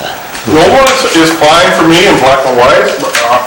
Okay, so if we go to color, we're gonna go to the one on the, No, what we're suggesting is that we take the existing color version, which unfortunately we have just this little tiny one to show you, for everybody at home. And perhaps tweak the colors, because some of it is pretty washed out, and it's not an original font. that was like an iceberg to me, logo. Well, exactly. Yeah. So, but essentially take that and digitize it. Cleaning up the image. Well, I don't know, but when they take the mission, this yellow can color, it really kind of washes out, and it doesn't. And I think that's that's the feedback we're providing, is that we want it mildly. Suggestion, take the old city logo, sharpen it up, maybe improve the colors, and bring it back to us. Yeah. Sounds like we have consensus. And can I add one other thing to that? The black and white version of that, because we gotta be cognizant of printing costs, right? You don't wanna be printing every letter and staff report and stuff in color. The black and white version of that isn't awesome. It's just a line drawing. So I bet you Kathy could do a little touch up on that as well, maybe with some shading or some screens. I think they'll do the same thing they did here. Well, they'll just do like an inverted black and white version of whatever the color one is. So, yeah, perfect. Do we have any public comment on this item? There we go. there you go. Yeah, look at that. Look at that. And it's all its pixelated glory. That's the existing. Okay. The little squares that make up the tree. Yes, sir. Comment? Roger, how long has that one been around? 22 years. How many? 22 years. My name's Richard Arias, and if you're gonna change it, why about putting some Navy people in there? I mean, my people were here way before the mission. I mean, that's just my opinion. Okay. Because then my people are from here. So I'm one of the only from, my great-great-grandfather donated to me a cemetery to the city. So, I mean, I can't see why there wouldn't be Native people in there. Thank you. Thank you. Okay. Anything else, council here? Budget logos. Okay. Matt, I think you have a direction. And we are going to move on. Still don't like the color of that mission. Duly noted. I asked them to clean up the colors. Okay, consider use of Abbey Park T-ball area for a temporary dog park. I think we were looking for some feedback from city staff. I think you skipped something, And I didn't you? don't think I see anything in my packet. Did we have let's just turn the slide over. This was yours. All looking at each other. Yeah, right, yeah. We really didn't expand upon it and everything. I think what Commissioner DeFreeze pointed out is a little T-ball section has a fence around it now. Right. And could easily be converted into a dog park there, because it has a containment. So my notes from the last meeting were that staff was going to take a look at what they thought it would cost to make the minor alterations necessary to convert the T-ball park to a dog park. And they bring that information back. Yeah, so the dog waste bags and maybe a couple benches and a gate. That's pretty minimal. Yeah, I would say, because we bought the little dog containment department, we put a few of them at the Lux Library and around. But I would say, if you put a budget of $1,500, you could probably do everything. Okay, so that would be adding gates potentially, and with the vestibules so the dogs can't get away, and, okay, some benches. So we're talking about approximately $1,500.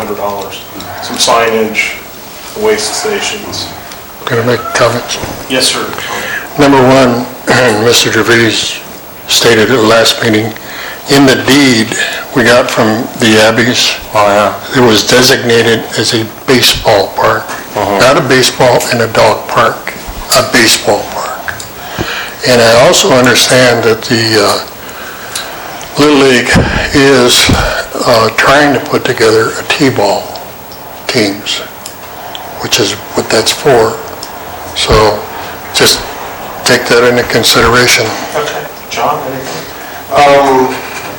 I think he means junior giants, and I have heard that they are putting together T-ball, but I really recognize the need for a dog park. I haven't decided yet. My first inclination is let's just put the dog park up on that property up by where Jolene was. That won't happen for years from now. Okay, I know. The challenge is the timetable. Okay. John, anything else? No. Well, if it was donated from baseball, I don't know how we can change that. Well, it sounds like that's a question to be researched. I have done that. Just a moment. Just a moment. I have researched that. So the Abbey family deeded that to the city of San Juan Bautista with a reversion, so long as it shall always be used as a baseball park. If it's ever ceases to be used as a baseball park, the property actually reverts back to the Abbeys, and there's still a couple of them around there in Oregon.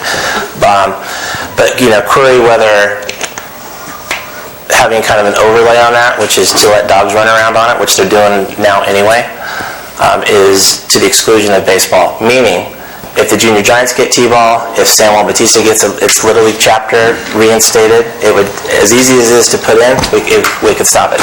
Pull the poop bag things in the bench, and all you've done is add a gate. Right. So I don't know. I'd be interested. I don't think that runs afoul of the. Well, I have a technical question for Dan and for just a moment, please.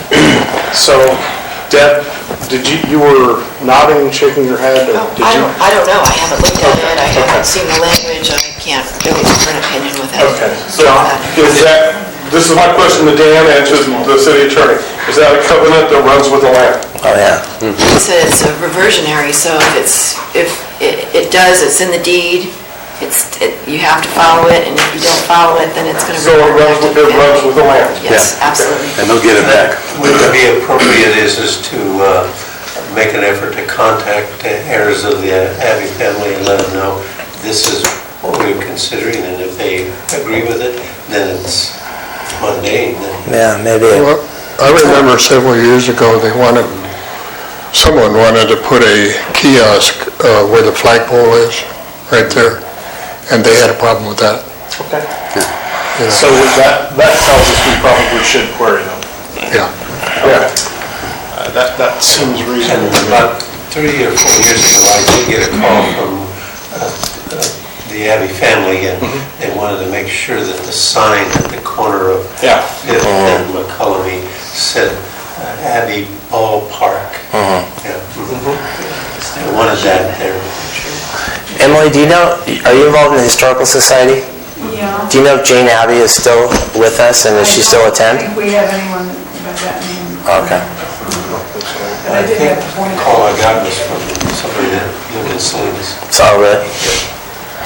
Emily Renzel again. I just have one point, and that is, it seems to me that the use as a T-ball park would be intermittent, and if there's a way to design it so that it doesn't preclude that use and I'm sure there are families probably don't want their kids running on poopy grass, but maybe they are anyway. That's second base. That's what the bag's before. As long as it's properly policed and doesn't preclude the primary use, maybe that's a way to resolve it. And if you move forward, is to just be very clear that priority would be given to the T-ball.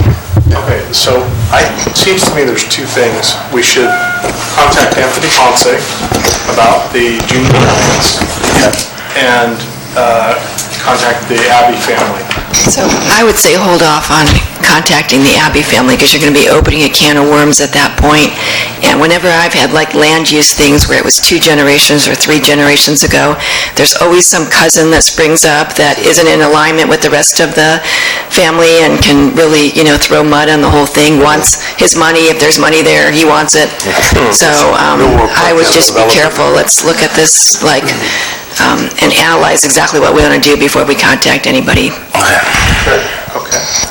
I can scan and email you the deed tomorrow. You want me to do that? Okay. Great. Interesting factoid about that Abbey Park deed. So it's to the city of San Juan Bautista so long as it shall always be used as a baseball park, as I said, and is to be managed and controlled by the San Juan Service Club. Guess who's president of the service club? Who, you? Oh, there we go. We'll show you where we keep the lawnmower. The service club, it turns out, would like it to become a dog park. Yeah, it's this awful thing. Land donations are very important to all communities.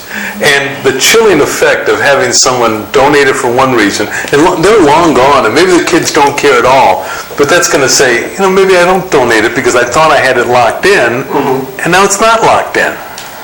And the chilling effect for someone in the future to donate land, which I think is very important, we need to go, that would bother me. I'd leave it. Well, it's just like the Luck Library. I mean, that whole block is a library. And you try to change that. Well, it seems to me we're talking about the intent was to make a temporary dog park until we had just like master plan, and that, as Bob pitched, proposed that parcel up on off of Lang. In my mind, this seems like a nice way to get something quickly in place that would serve the community, and then as we figure out how to then work toward a much larger project. And I think Emily hit the nail on the head that, if the use is not inconsistent with the ballpark, then I don't think it violates donative intent or chills giving, because, if, like I said, if Junior Giants get going, anyone else gets going, by then maybe we have our big dog park. Junior Giants are going. No, with their T-ball. If they're going to start using that little corner, no debate over the big field at all. Okay, so we've given some direction to staff, I think, you're going to confer with Gov then? Yeah, I'll send you the deed. And you'll take the lead on? Sure. Okay, thank you. Okay, so I think we're going to move on. I heard that. So, item E, consider creation of a city park master plan. We have a staff report. This was brought up in discussion about developing a master plan, and that would be under Roger, you're and under the office of the park director or, some sort of a recreation director and stuff like that. I've prepared a map up here that kind of identifies the existing parcels that are legislated in the land use for parks. You can see that we have the 3 acres up on Lang, Washington Street corridor, and that's up here, the large piece. Then there's the Abbey Park, the Rotary Park. Then there is the, I'm going to call it the plaza. The city owned it and they granted it back in 1934 to the state, But it's, but this is the soccer field, the school, And then there is the grass area of the school on that side. And that's also now a soccer field. Yeah, that's also a soccer field, see. Then the new subdivision, they're going to have a park down here. It's about 1.5 acres. Yeah, that's where the earthquake fault is. Right. So those are the identification. Along this subdivision here, they're making a linear park that'll go down along the creek there. Oh, there you go. And it's a recreation and a walking park. It's called leftover. Yeah, it's called, we can't use it for anything else. Okay. Luck Park too? It's Luck in there? Yeah, Luck is in there. It's, Okay. you know, You didn't mention it, but it's... it's in there, yeah. It's in there. It's the library side, and it's basically a park also. Open space. Open space. Yeah. Okay. So I think one of the, part of the conversation was potentially pushing this to the strategic plan committee for them to take on begin the creation of the park master plan, doing an assessment. Or is the recommendation from in the staff report a brand new committee? So... Because it says five committee members with Matt. Yeah. Is that new, or is that existing? New, yes, yeah. Is there any reason that couldn't be part of the strategic planning committee?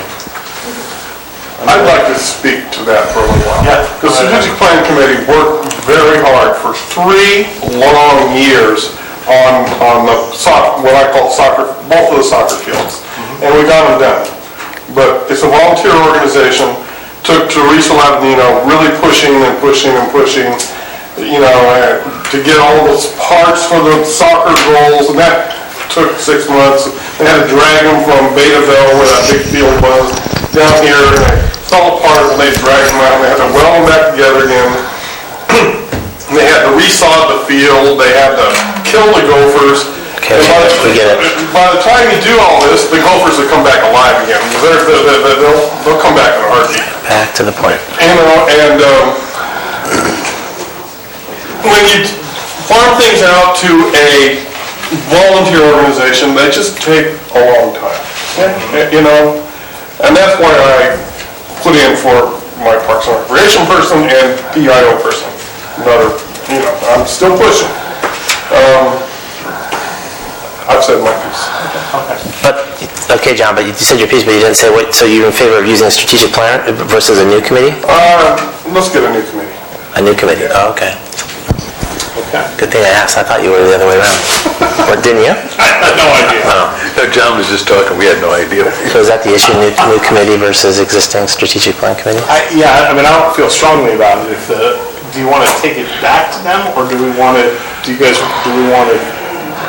move on this sooner? I would say is that we should circulate in the voice people from the community to say, are you interested in volunteering to serve on a park master plan committee? A parks committee? Yeah, park committee. The 2 people who pushed the hardest on the parks were Teresa and Sonora Vasquez. Thank you. Yes.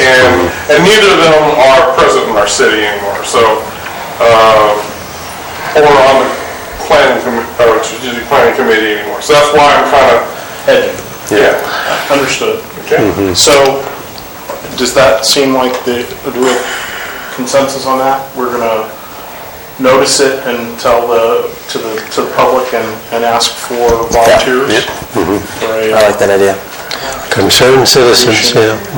Might even ask the youth commission for their 2 cents. Actually, that's a great point. Do we have public comment on this item? Good direction.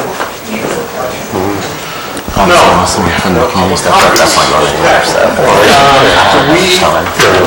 Unless we get the grant writer on it. What was that? I'm just saying, this involves the grant writer, the possible position John said, a decent chunk of my time as staff, which, as you know, is stretched pretty thin. So, you know, unless we get some pretty motivated volunteers from the public, you know, I might not see this going very far. How about a member of council to lead? I was involved in the county parks and rec plan, and I'm not ever doing that again. I'll do it. If no one else volunteers, I'd love to. Terrific, that'd be great. Yeah. Okay, so. I'm not on anything else anyway, so. Dan will be the Unless Jim goes on vacation, then I get to go to LAFCO. Okay, so Matt, we're looking for posting. Dan's going to lead. I think it's a great opportunity if you get the right committee and have the vision, and not so much looking at what we have now, but have the vision to say, what are we planning for down the line? Good. Yeah. So we're going to move on from Time to the regional parks. to item 7F. Consider request for use determination for closet under the stairs of Hoffitarium. Applicant Andy Sisnodi. Where does Valerie Aikman live? We have a large staff report. Enormous, she's mainly there. I have some question about this. I was going to ask whether you wanted me to give an overview first or whether you wanted to pose questions before you got to this. That's my first. You can call me. Guys? We're recruiting for the Parks Committee, Mr. Mayor. This is offline. So 7F is the request for use determination for Closet of the Stairs Apothecarium. And Tony, I have a question, why is it here? I think that's What happened to the planning commission? I had the same question, just full disclosure. This was taken to the Planning Commission at their last meeting. They tabled the item pending input from the city attorney, who was not in attendance at their meeting, and pending the outcome of the cannabis forum that you held last week, and possibly some input from the city council. But the applicant wanted input on this from city council either way, so that's how it got on your agenda. Okay, so... It's not unusual. Hold on a moment.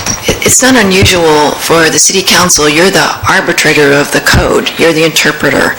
So when there's a question like this, when you have a use that could fit into three possible categories, one, which is a conditional use, and two, which are permitted uses, it's not unusual for the city council to step in and say, okay, this is what it looks the most like.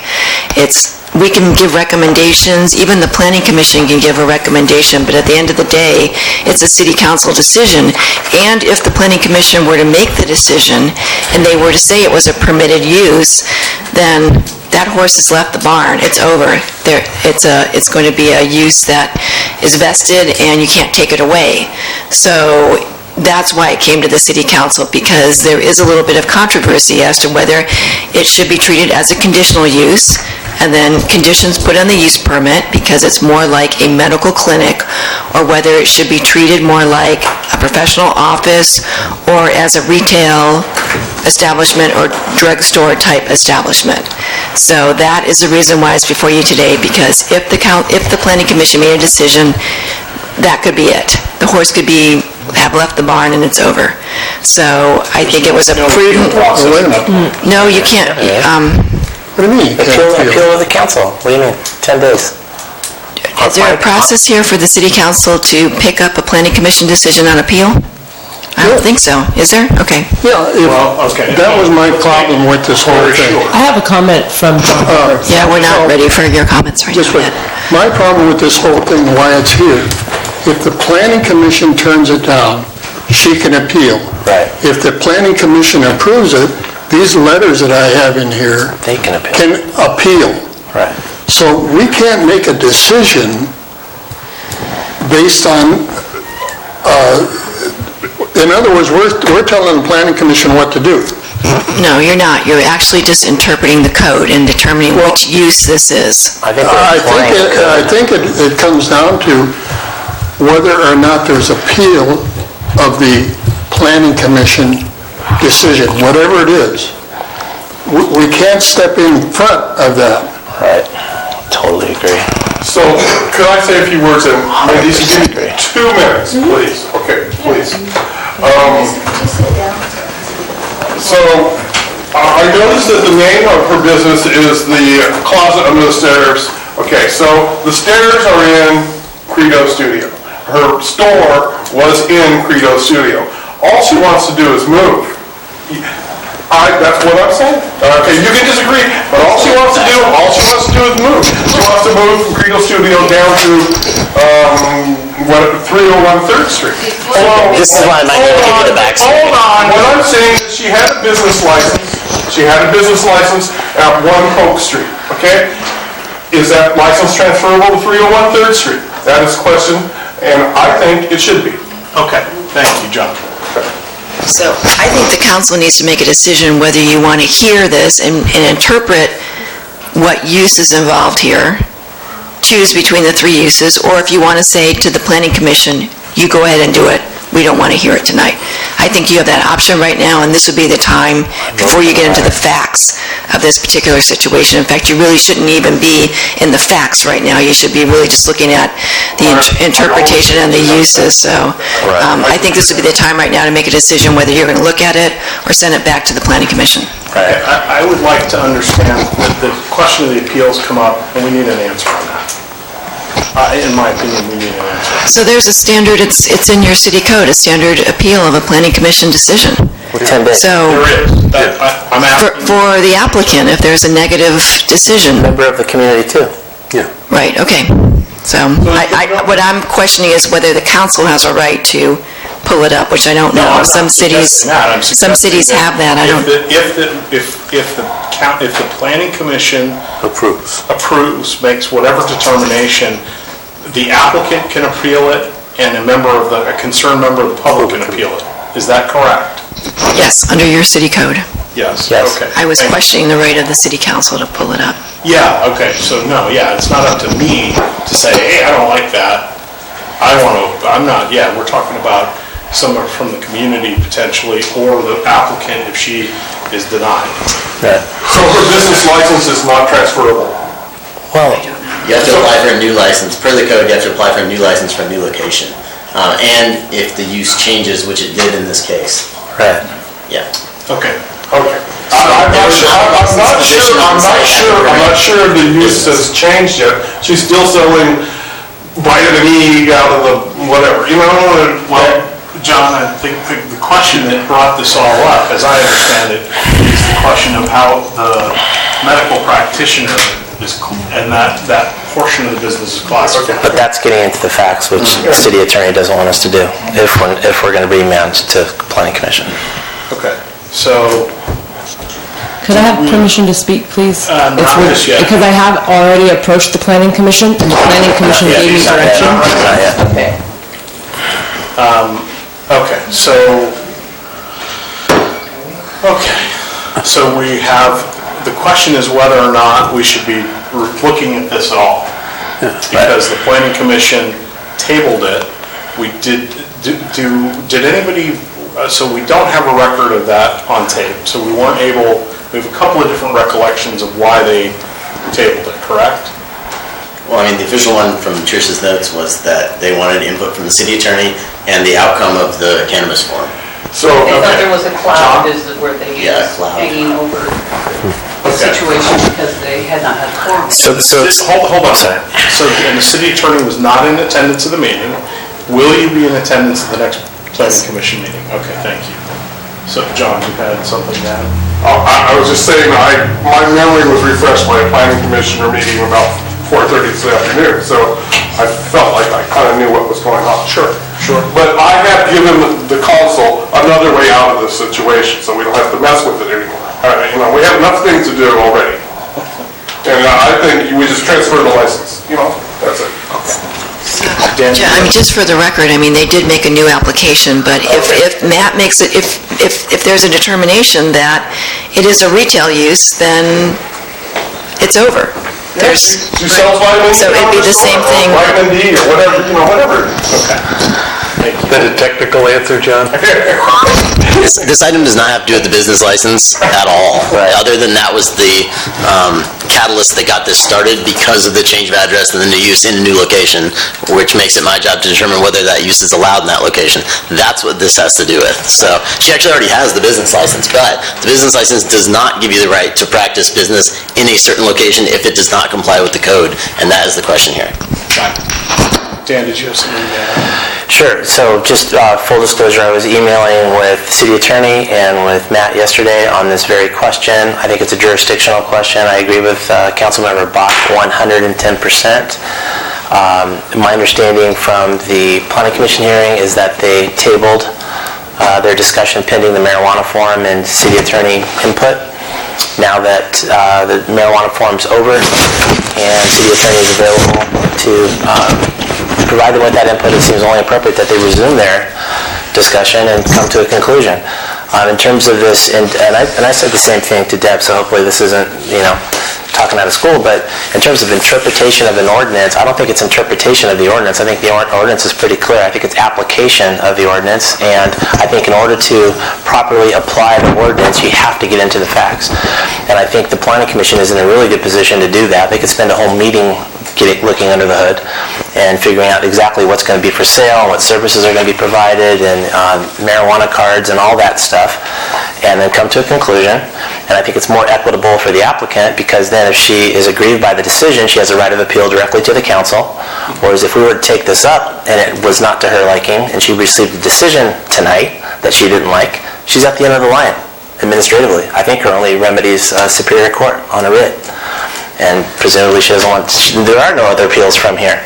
So at least with the Planning Commission, they can do a lot of work. Something doesn't go well on either side, then it can come to us. So again, I'm just reiterating what Councilmember Bach said. I think the process is set up in a fair and equitable way, and it makes sense.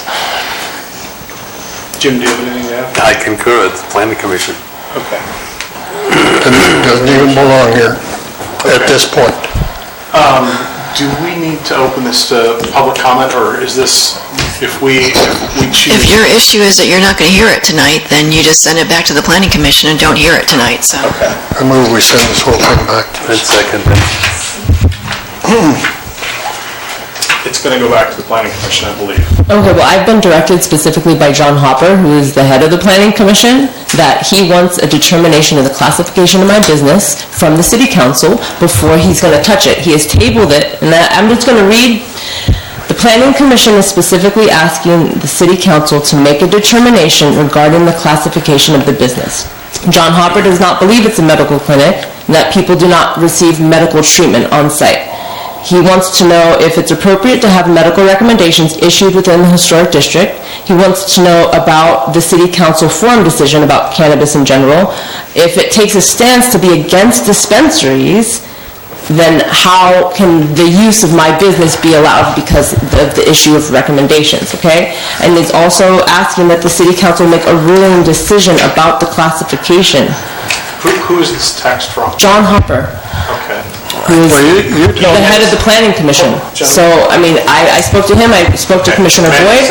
He did not make any communication to the City Council. And I asked him to do so. I asked him to put it to me in writing. I'm sorry for interrupting, but I'm just working, I don't really know how this process works. This is all brand new. This is the first time I'm opening a business, which I did open in January. Okay, I have a business license, and I have actually a lease from the owner of the building, which is approving of all of the business activities that I listed to the city staff, and it also has a phrase in there that there will be no marijuana dispensing on site, even if the City Council gives me a license and it's permitted and it's zoned correctly. That building will never be used for a dispensary. Okay. So there was some clarification issues needed in that, and the Planning Commission has told me directly they will not move forward until City Council gives an input. So what I'm doing right now is they have tabled it indefinitely, and I am appealing that, tabling decision that they made to the City Council. So that's the appeal process, and that's from the direction of two of the Planning Commissioners to me. So if I'm being misdirected, please let me know. Okay, thank you. I called it. Deb, they've tabled it. Is there an appeal to a tabling? No. Thanks. So especially when you have directed them to hear it at the next meeting, and we're going to hear it at the next meeting, so there's not really a purpose to appeal the tabling when it's not tabled, so. Dan, you said, was there some communication? Yeah, Chairman Hopper called me about half an hour before I came down there at 5:35, and we had a discussion about the same thing. And I said, well, the Planning Commission needs to come to a determination on the application of this ordinance, and he agreed. Okay. So then I would ask that the council please direct the Planning Commission to classify my business as professional services so that I can open on July 1st and have the Planning Commission schedule a special meeting. We will not do that. Because I'm at risk of losing my building because it's been months. Okay. What we are going to do, I believe, is direct the Planning Commission to take this up and to make a determination. We're able to do that? Okay, John Hopper said that he will have a special meeting if he's been directed. Well, then John Hopper can go find another job. Please sit down. Can you answer that question, No, please? I didn't hear the question. Please sit down. No. So we can pass this back to the planning commission and direct them to take this up, correct? Yes. Yes. We agree, gentlemen, that is the... That's the way it's supposed to be done. John? We learned a new fact, that's not, I just learned a new fact 2 minutes ago, that it's not gonna be a dispensary. So I still think we can transfer business licenses, but I'll go with council. Okay, thank you.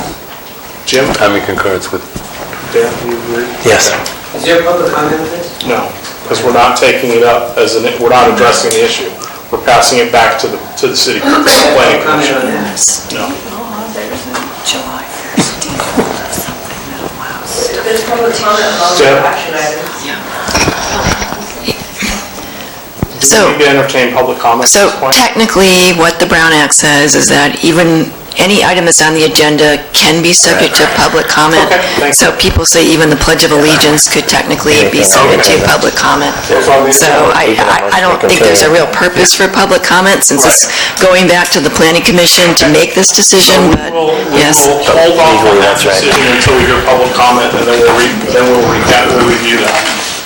So do we have any public comment? Do we have any cards? We do have a card, actually, from Emily. Emily Renzel? Thank you.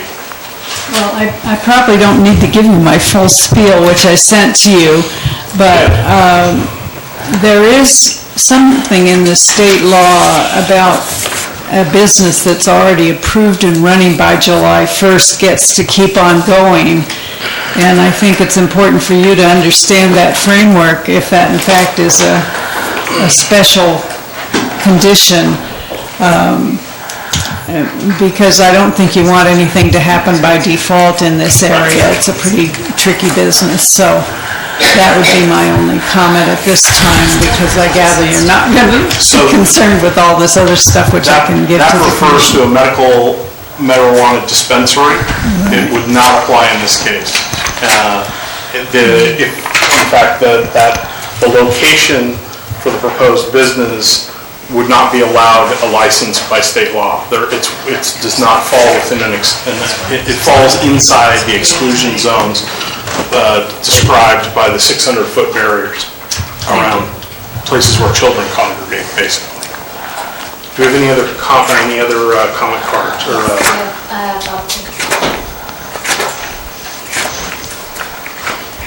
I'm going to restart my timer quick. She's not going to cut you off. Buck Wade, 160 Main Street. You have a business that's not a medical dispensary now. We all heard that. And it sounds like this business is getting the runaround because of perception that it was a medical marijuana business. And so I think all she's asking for is a special meeting of the planning commission because she's been getting the runaround and she's under a time frame to get her business up and running by July 1st. So I think maybe you can direct the planning commission to have a special meeting to move the process forward for her, so she knows one way or the other if she can open her business. John, I think the chair decides special meetings, doesn't he? Yeah. He or she? So she can certainly approach the chair, I would think, and make the request. Do we have any more public comments? No more public comment. Okay. Do we... For all of them. They have to calendar that stuff and everything, right? Would you, Mandisa, do you want to speak? I would like to request that the city council direct John Hopper to create a special planning commission meeting before Friday next week. Well, you got noticing issues too. Got to be mindful of. Gotta have 72 hours by state law. And they got more than that for posting. So, no, that's not actually. For a special meeting? If it's a special meeting, what are the requirements of posting? What's the noticing and posting requirements? 72 hours? For a special meeting, Trish. No, for a 24 hours. For a special meeting that you said about the noticing, if it's a land use issue, does it need public hearing notice? Well, that's the thing, is that there is a conditional use permit that could be part of it, depending on it. So I don't know how that plays into it. Well, you noticed it before, right? And they continued it, so you only have to do the noticing one time. Even if the special meeting wasn't planned at that point, so at that meeting, they couldn't give any information to the public about when that meeting would be. Yeah, What I'm saying is if there is a special meeting now, that date wasn't set at the prior noticed meeting, so the people that received those notices about the regularly scheduled meeting would now not have gotten information about this new. That's right. They have to, you only have to do it once, and a land use do the noticing, but if they didn't continue the meeting, then the noticing doesn't hold. So you have to have a... Tabled it, so they continue it. To a date uncertain. To a date certain. Got it, okay. So... Okay. They would have to, what's the notice process? It's... Special meeting is 24 hours. No, for the notices, to send out the notices to people. So we need at least a 10-day. So, okay, Which thank you. fits within the next planning commission meeting, basically. Okay. Mandy, is there anything else? I'm just a kid from San Juan trying to open a business, trying to feed my kids, and I've been trying to do everything that I've been asked to do. I've been in compliance as much as I possibly can, and I've been very forthcoming and transparent with city staff and with the council, and I just would really appreciate some support from the council, and I would really appreciate some sound direction and legal advice from city attorney for this, because a lot can just get lost in the shuffle, and my business is on the line, and I've invested, and I may lose the building if I can't open. I started into a verbal agreement in the beginning of May. I brought this to the city staff immediately. I got a business license on May 18th. It's now June the 20th. I've already seen the planning commission, and I'm just really wanting help. Okay. Please. Understood. Okay, so, gentlemen, back with us. I'm sorry, any other public comment? Yes, sir. It is... Get out of here, Frank. It is frustrating, the things that I went through to get the first card in this county, and then to have her play ping pong, be the ping pong ball back between the committees. It seems like there ought to be, I think she's playing the game the right way. And the yell was about frustration. Understood. Understood. No, that's all right. So I did give the council another way out, and you guys are just choosing not to take it. So. That is correct, John.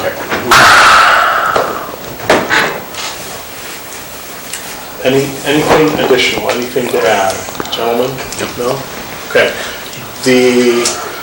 What we had discussed previous to the public comment was directing the planning commission to take this up at their next meeting. Yeah, resume their discussion and analysis and come to a conclusion. Okay. Are we still in, do we still believe that's the correct path? I believe the chairman of the planning commission is the one that has to call the special meeting. We can't do it for him. No, I'm not suggesting that we do. That's the next step, have Mr. Hopper. We can direct him, we can direct the planning commission to take this item up, and we can ask that he's consider a special meeting. Would that be... That'd be fine with me. Okay. Gentlemen? Yep. Yes? Dan? Yep. John, you're... Okay. Is that clear? Direction? We're directing the planning commission to take this issue up and provide a hearing and a decision, and we are requesting the chair to schedule this as a special meeting as quickly as possible. I would point out that they had to move the meeting from the 4th of July week, which is the soonest we could do this, because of the holiday. Understood. And they scheduled it to the 10th, so, that buys you 5 days, but I'm just pointing that out. And I don't know if Deb said she would be available that week, so we might also not have city attorney there. We're making the request of the chair of the planning commission to figure it out. Yeah. Okay? Okay, so, moving right along. Discussion item. 8A, hiring a city manager report by the ad hoc committee. This is why I had my 2-minute recess, because I forgot to print something to pass out.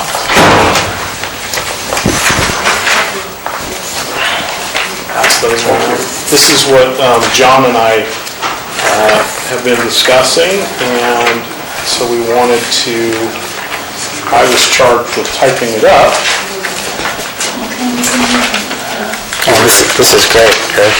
Good job. Okay, folks. Oh, sorry. So we have had 2 or 3 meetings open to the public. I think 3 actually were scheduled, where we solicited input from the citizens of San Juan Bautista. And I think we received some very good input. We did. I don't think there were any surprises particularly, but we did receive good quality input. We then have, this actually deals more with process as opposed to qualifications or candidate qualities, those sorts of things. But the thought process was to get something posted, positioned in print and online with Western Cities Magazine. Where there were interested candidates, we would return an introductory packet that would have some information about minimum requirements, a city profile, job responsibilities information, and an application form. That would all be compiled and passed on back to John and I. The application period would have a 60-day duration.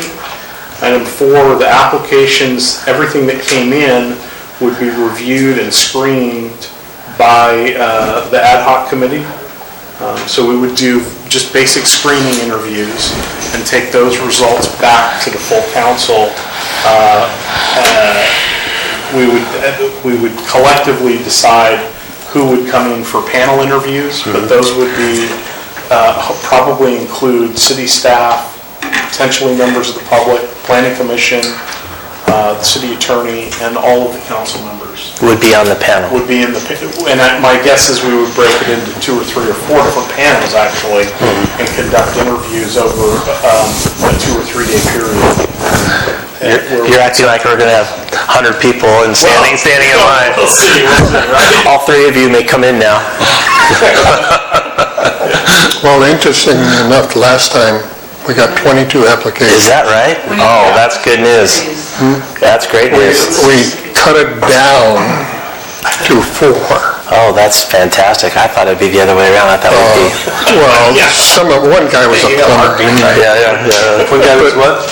One guy was a plumber. I mean, or whatever, I don't know what he was. Plumbing machines. But I have a question for you, Chris.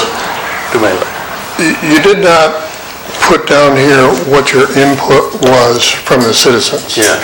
What they wanted in the way of a city manager. They wanted great communication, open communication. They wanted somebody that lived here. They wanted someone who valued the historical downtown, well, the historic nature of the city. They wanted good finances. Strong financial responsibility. Those were pretty common themes, very common feedback that we got. Somebody that was a good trainer and an excellent communicator. That probably only cost us about $150,000 a year. Well, so write the qualifications, put the cost. Well, and I've got a couple of handouts on that as well. So that would be panel interviews, and then the council making a decision on an offer, and then negotiating a starting date. There's a timeline here, and I think it drags out a little longer than we had initially anticipated. Unfortunately, it's driven by the print dates for the magazine. So they have pretty long lead times for getting anything published in the magazine. So that's what drove those those dates. Can I ask a question about the advertising? Is there any kind of online posting that's going to go along with that? Yeah, so the ad would publish in August, but it would go up potentially the end of this month. Oh. Target would be to get it, to place an online ad at Western Cities magazine before the end of this month. End of June? Correct. So we could start getting applications in right away, because I'll bet you a lot of people are using online stuff more than print these days, right? Yeah, I would expect we'll see that, people that are interested in that position, I would expect that's the case. I've got two just short, small reference pieces, I think. I don't know if there's, I think we need to go from the clerk. So there we go. This is just, I asked Roger this is the money, the dollars that are in the budget that we approved tonight. So currently, the total compensation for the city manager in the budget for this fiscal year is $81,323. The employee X is the position that was originally budgeted, that we decided at our last budget meeting, not to hire, because we were anticipating potentially the need for more in the city manager budget. So that's the employee. Is that clear? Does that make sense to you guys? Yeah, that's the total we've got. So for everybody else, when we originally started reviewing the budget, Roger had incorporated an additional staff member for us to extend hours in the lobby at City Hall, as well as to cover some public information officer duties. So there was an additional employee written into the budget. We, upon reflection, talking about this process and the need for a new city manager, decided that we were not going to use those dollars, we were not going to dedicate those dollars by hiring someone, but that we would hold them in reserve, anticipating the need to potentially pay somebody more than Roger. Because we know that Roger is well below the sort of the averages. He's certainly for this area. And that's actually the next handout, which is a survey of some of the similarly sized cities within the state of California and their total wages for city managers. And they range from $41,000, which I'm guessing is a part-time person in the city of Irwindale in LA County. 1,400 people. Really hard. You ever been to Irwindale? We own Irwindale. It's nothing but rock quarries in Irwindale. It looks like you own Irwindale. So, and the high, just for reference, Delray Oaks, the city of Delray Oaks in Monterey County with 1,666 residents, was paying their city manager $259,000. I believe he just was terminated, along with the chief of police. So you don't necessarily. So, I might add that the city I think we're the closest to is Colfax, okay? Not only in terms of population, but also in terms of historical, it's an old town. Sure. It has a lot of similarities to San Juan Bautista that Rolling Hills does not have, okay? That makes sense. So that's just wages, not benefits, just so you guys know. So just as a reference, we're at 69,000 that would line up, so we'd be near the bottom of this list in terms of our current compensation. If we add those, we end up at what, 100 and, what does that work out to? 136,000, 137,000? So potentially, if we allocated all of those dollars in salary, we would be in the upper tier there. So there's probably some happy middle ground in there. And these were just as a reference to get some context around the dollars that are involved in this. The average total wages for cities with a population between 1,000 and 2,500 in the state of California is $116,000, and in our conversations, John and I, in discussion, that's pretty close to what we're anticipating would be where we would come in. So, we'll see as we move this process forward. Wait, you just said you anticipate we're going to come in at the average at 116? Something, but I think that may very well include benefits. So I think we're thinking that Okay, but we're likely going to be in the $110,000 to $125,000 range, including benefits. But our 2018 budget is 81? Yeah, and that, again, that's why we held off on hiring employee X. So we could add, so we take employee X money up to get up to the state average, the average. I got you, okay. Which, that was the... In case you want to do your Larry King. Yeah. That's right. 110 to 125 would have been. We're not broadcasting that. This is our discussion here. We're going to see... turn the camera off. Yeah. We get somebody for 40, we'll take them. Yeah. I don't think that's likely. But, yeah, so we're not... A lot of times people commensurate with experience. Yeah, that's exactly how we'll be... That's someone for 40 you would not take. Yeah, I believe that's how we'll be expressing it when we go to print with the ad. So, and we'll provide you something for that. Dan, you had just, part of your input to us, sort of described that posting, and we'd love to get your... Which, I'm sorry? When we discussed the posting for the Western Cities Magazine, you had made some input about that, and I think we would appreciate your input, if you could... Sure. Oh, yeah, absolutely. As a starting... Absolutely. I'm still going to send you a summary. I haven't done that yet. I got bogged down. No worries. I just want to thank the mayor and council member Freeman for putting this together. I think you guys did good work, and this is very nice. Good job. I really hate to rain on your parade, but approximately a little over 6 years ago when we did hire Roger and we interviewed, I would say the majority of them, this is 6 years ago, wanted $10,000 a month or more. One guy wanted a house and a car. And you've got a rental over there, right? Yeah, he wanted the city to pay for it. And so don't be disillusioned with... Well, I got a wrecked car. Yeah, I think that we just have to put it out there and see what we get back. And it'll be interesting to see what's out there and who's out there.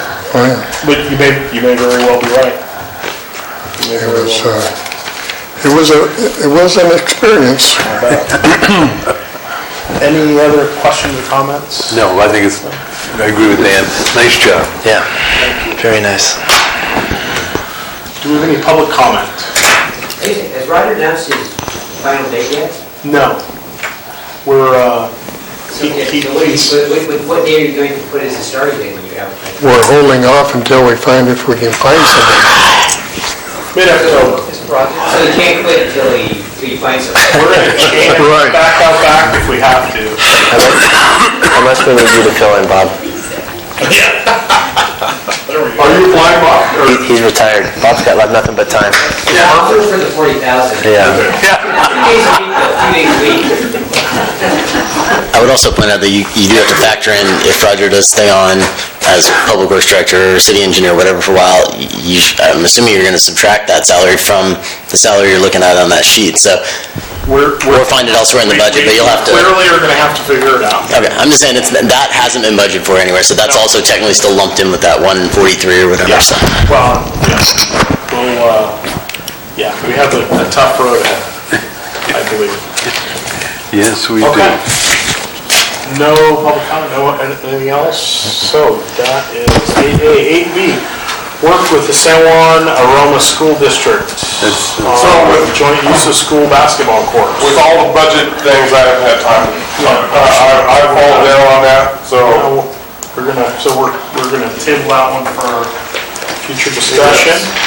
Table for 2 months. City social media policy.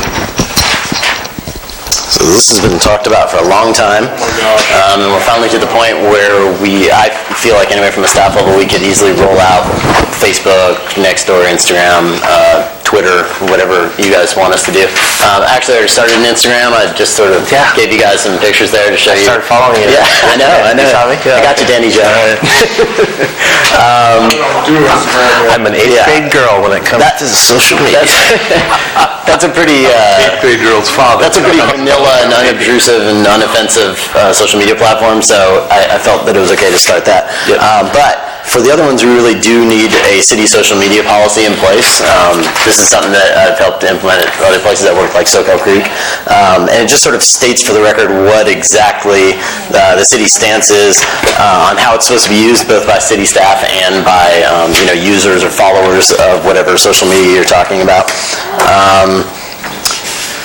I think the important points, I guess I'll just go through and hit a couple of them here. The purpose is to share information. The way I'm proposing to approach it, the updated website that we're working on right now is still going to be the main hub for information at the city. And most of the other platforms will simply be sharing things that will direct users back to the city website for more information. Let's see, the other things, just sort of based on the argumentative nature of a lot of social media. Usually at places where I've worked, we had a policy where it was sort of focused on one-way communication, just getting information out there, and then you generally make a policy of not responding to any comments if you do allow comments on your post. Not dialogue. Dialogue. Yeah, right. Because you're really, if you read through here, not supposed to state anything that's not, accepted city policy, and so to go through it and determine that for replying to every single comment on a post, it would take a lot of staff time. There's also certain limitations, just I would point out, with things like Facebook, where, I know we have this What's Going On in San Juan Facebook group. A city Facebook page would not be able to participate in that forum, period. And that's Facebook's platform. You can't do it. So anyone who's expecting the city to jump into that forum and start replying to things, it's not going to happen on that platform. But people can share things from the city's Facebook page in that group if they want to share that information, with that particular online community. And that's just something that people have brought it up a lot, and I feel like people are expecting that when we start a Facebook, we'll be in that forum, and it's not going to happen. So. Okay. So you're choosing not to? Or no, city pages are not allowed in private discussion groups, and that's a private discussion group. Got it. So there is actually no way to do it as a city page. If we created a city page. But right. So what has happened in the past then is an individual at the city who has their own their Facebook member, whatever, profile, account, thank you, is then posting. Yeah. Okay. They could have set up a personal page with the title City of San Juan Bautista. Right. But if you want to do this the proper way, as an official city, we'd want to have an official city page. Good. I think. Yeah, totally agree. Okay, thank you. Let's see, I don't think there's anything else in here. I don't know if you guys had a chance to go through and read the verbiage, and if you had any questions or changes you wanted to make. I think it looks great. I just had one question, Mr. Mayor. Bob, can you chime in on this too? The question is, to what extent is the new Chamber of Commerce, or whatever you're going to call yourselves, going to segue with Matt in the city's social media policy as regards things like events and street fairs and things that... Because it seems like you have a unity of interest, right, to promote some of that stuff? Right, so we have all those things listed. So you're both going to be doing it? Well, I don't know if we're both going to be doing it. Do you guys have any social media currently? Not social media. Well, I didn't know. I think Jill does. I think she posts on that website you talked about.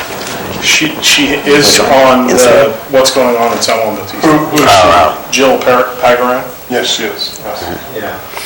But we'll have those events posted on our webpage. All the events on our webpage, and maybe or even trying to link into the city's webpage. We'll be coordinating with them. I think that's the point. I think there's a lot of benefit to you guys coordinating. And There'll be links back and forth. Okay, awesome. Any questions, comments? John?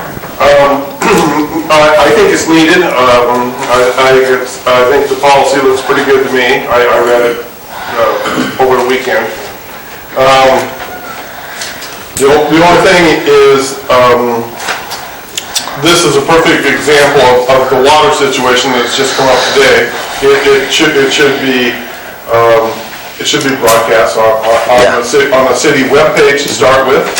Yeah. And it's not there yet, I just checked to process it. We just got that email at 4 o'clock today, so I didn't have much time to get that going. I didn't know when you got it. That's on my agenda for first thing tomorrow morning. And, I haven't checked any other place except your Instagram, so, and that's just pretty pictures, which I like. So this is would this be considered a personnel policy? City policy? No, I don't think so. More of a city policy. Social media policy, you'll want to put it on your social media page, and, from a legal perspective, you want to establish this as a limited public forum, not as a public forum, and do that by saying you can take things down if necessary. I think that's in here. Right, it is in there, so that was my legal concern there, but you will need to post this with your Facebook page as your policy. Okay, and what about, from an employment standpoint, if we have a city employee who then violates the policy, what's our process? I think we take away floating holiday. That would be my thought. Now. So we would use our personnel rules to, discipline. So that's something that needs to be incorporated? I don't think so. I mean, if Roger or someone were to say that's not appropriate, don't put that on the city page, then we would just, give them a verbal warning, then a written warning, et cetera. If they kept doing it, we would, take further disciplinary action. For example, and let's just name it as it is, there's a public works employee who I think does a very good job, even though he types in all caps, but but he does a good job of telling us when the road's flooded to Amzar High, and all this type of stuff. And I personally think that is of great value. I'm a commuter many times, or at least 3 or 4 times a week. And I don't want that to stop. I like knowing that the road is good or not good, wherever I'm going. So you might give directions on road closures, et cetera. I don't know that you necessarily want a staff person saying what your policy is, because every time, Matt's going to go tomorrow and write, this is what they did, and you guys go, that's not what we did, we did this, or this is not how I feel, or so. It's hard to have one person try to explain what the direction is of the city, especially prior to the city acting. So you can do things like post the notices, post the action, post the minutes, but it's really difficult to. But he's not posting it as a city. He's not posting it as a city person. I'm aware of what you're talking about, and that's on a different page. That's on a private page, so he can post whatever he wants there. Yeah, if you would like that to continue, I think I just need to work with Joe so that when those things come up, he passes them on to me and I can officially post them. Because this policy does not regulate your Facebook usage on your own, doesn't do it for any other employees. This is only about official city pages and how we want them regulated. If you want a personal policy with social media, we can develop that, but that's a lot trickier. There's also... That's the That's the issue of the thing. A lot of stuff is said, but the city staff does not get it back. And then people say, well, what about this, what about this?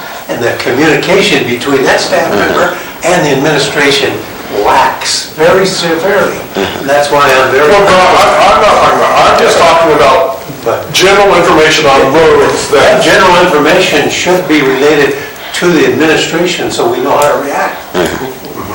Well, just a general reminder that the Brown Act also applies to Facebook. Okay. So, thank you. I've had an eye on that. Nobody's violating it, but it's comes pretty close. Hey, Tony and I have been real good on that. I didn't even know I had a mailbox until he told me today that it was full.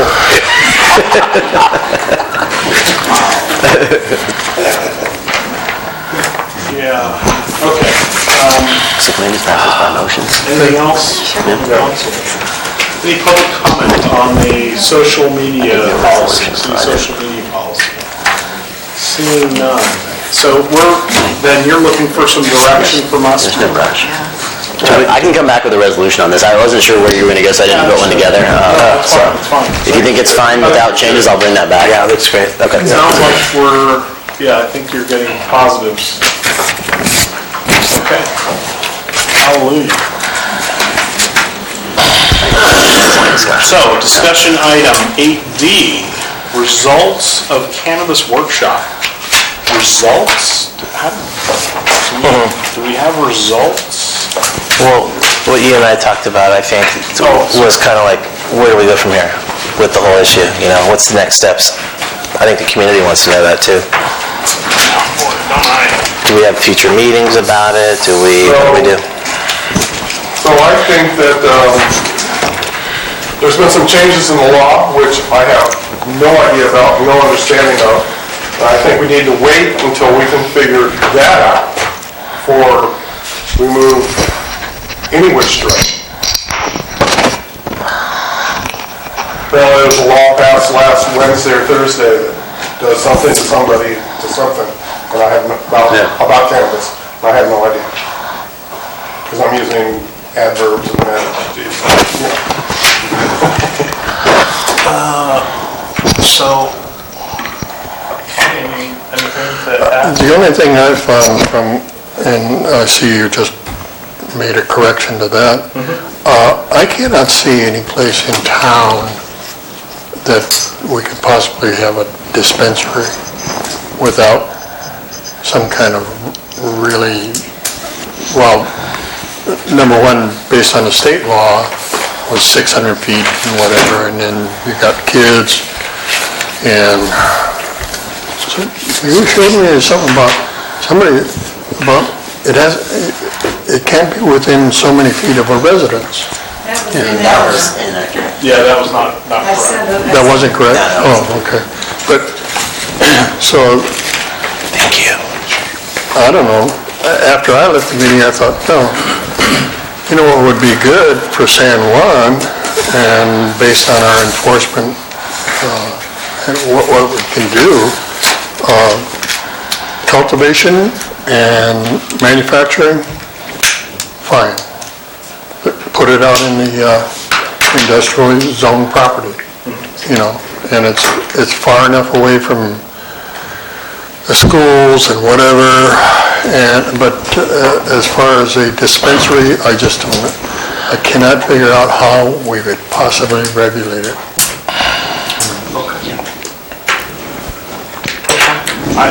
So this is unbelievably complicated and so many moving targets on this subject. I started making notes just for myself on follow-ups, and they deal with, regulations specific to the medical cannabis, adult use cannabis, a whole laundry list of land use considerations in terms of how we choose somebody who gets a permit, development agreements, exclusion zones, zoning, the use matrices for zoning, business license considerations, and then all the tax considerations. And there is just an awful lot of material to consider. I think in the short term that it makes sense for us to lift the delivery ban, the medical cannabis delivery ban that we have in place right now. Yes.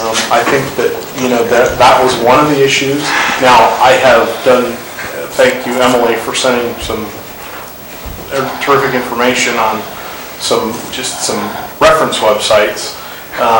I've been looking at where the doctors are to get recommendations, and where the different dispensaries and delivery companies are. And I think that was something that was sort of overlooked in the forum, in the workshop. That we kept hearing people refer to going to the doctor in San Francisco, and we're all sitting here going, well, there's doctors all over the place. Why can't we get a recommendation here? Well, you go to CalNormal's website and look for where there's a doctor, and it's Berkeley and San Francisco. So it's, there's definitely huge gaps. To get what? To get a recommendation. Yeah, Monterey has one. I know Monterey, Listed, Catty they're not Corner. listed in there, in online, so how do you find it? There's one doctor I know of. Okay. And he was the one recommended. Okay, so. Monterey County Weekly or Good Times in Santa Cruz. Okay, so there's any number of issues surrounding it. When you start looking at the exclusion, and Matt and I looked at it today, he was working up some new maps. There's very little real estate in the city of San Juan Bautista that state law would allow any sort of dispensary. And it would be a little bit of the commercial and mixed use potentially around the Valero station, and then out the other end of town in the industrial area on the other side of Highway 156. Everything else, and again, speaking about dispensaries, would fall within the 600-foot exclusionary zones for schools and areas where children congregate. So that's parks, basically. Well, it's parks, schools, a library, those sorts of places. And make it clear, that's not us, that's the state. Yeah, these are the state regulations. So I think where my head is at is that I'm not clear, Deb, on what happens if we don't act before the end of the year. And my inclination is to put some sort of ban in place that covers all the eventualities, but has a sunset date, so that it doesn't go on forever, but it says at this point in a year or a year and a half, it then gets reviewed again and either renewed, or we have had the time to put in place whatever broader regulation once the state has made their determinations and so forth. And it gives us more time to deal with it. Because this is a very complicated issue. With 5 of us, I've spent a lot of time on it. I'm having difficulty seeing how we can spend the man hours to do this in any sort of compact. I also spend a lot of time, and I don't see an easy path. It's complicated, it's complex. We need more clarification on recently passed laws. Yeah. But I also go back to what Mr. Gomez said to us, that our competition is other cities. And I don't want, maybe it's the basketball coach in me. I don't like to lose it. Well, and I will say the two businesses that I visited, both the lab and the dispensary that I visited in Santa Cruz County, the business owners both forecasted this industry crashing. That the initial investment and a lot of these businesses crashing in the relatively near future. Now, I think, having spoken at a fair amount of length with Ms. Doty, that her proposal makes a lot of sense to me. I like the idea of the micro business, and I think that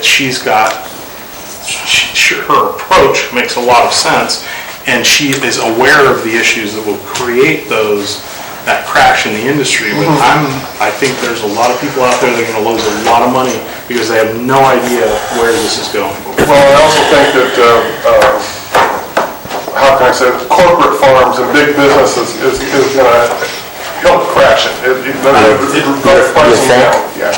Well, RJ Reynolds, American Tobacco, Walmart, yeah. I think it has more to do, in the shorter term, it has more to do with the testing requirements and the lack of conformity to those standards. That's going to be tough. Okay, well, my comments are, I agree, once again, with Councilmember Bach. I don't see it going anywhere down to what we call downtown, 3rd or 4th Street, Historic District, anywhere near there.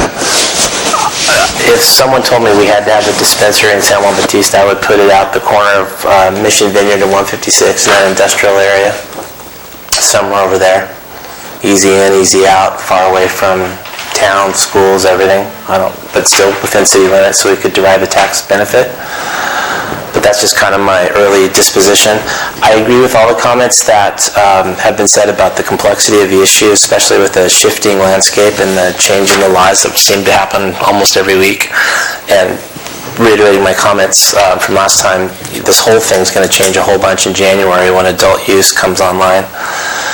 So I may have said this privately, but I am going to say it out loud now in a public forum. I wonder whether it might make some sense for us to at least ask for a proposal from Victor Gomez to help guide us through this process. Not necessarily, with a bunch of dispensaries in mind, but just through the process, whether that could result in a partial ban, deliveries only, or one dispensary, or the beauty contest, or whatever.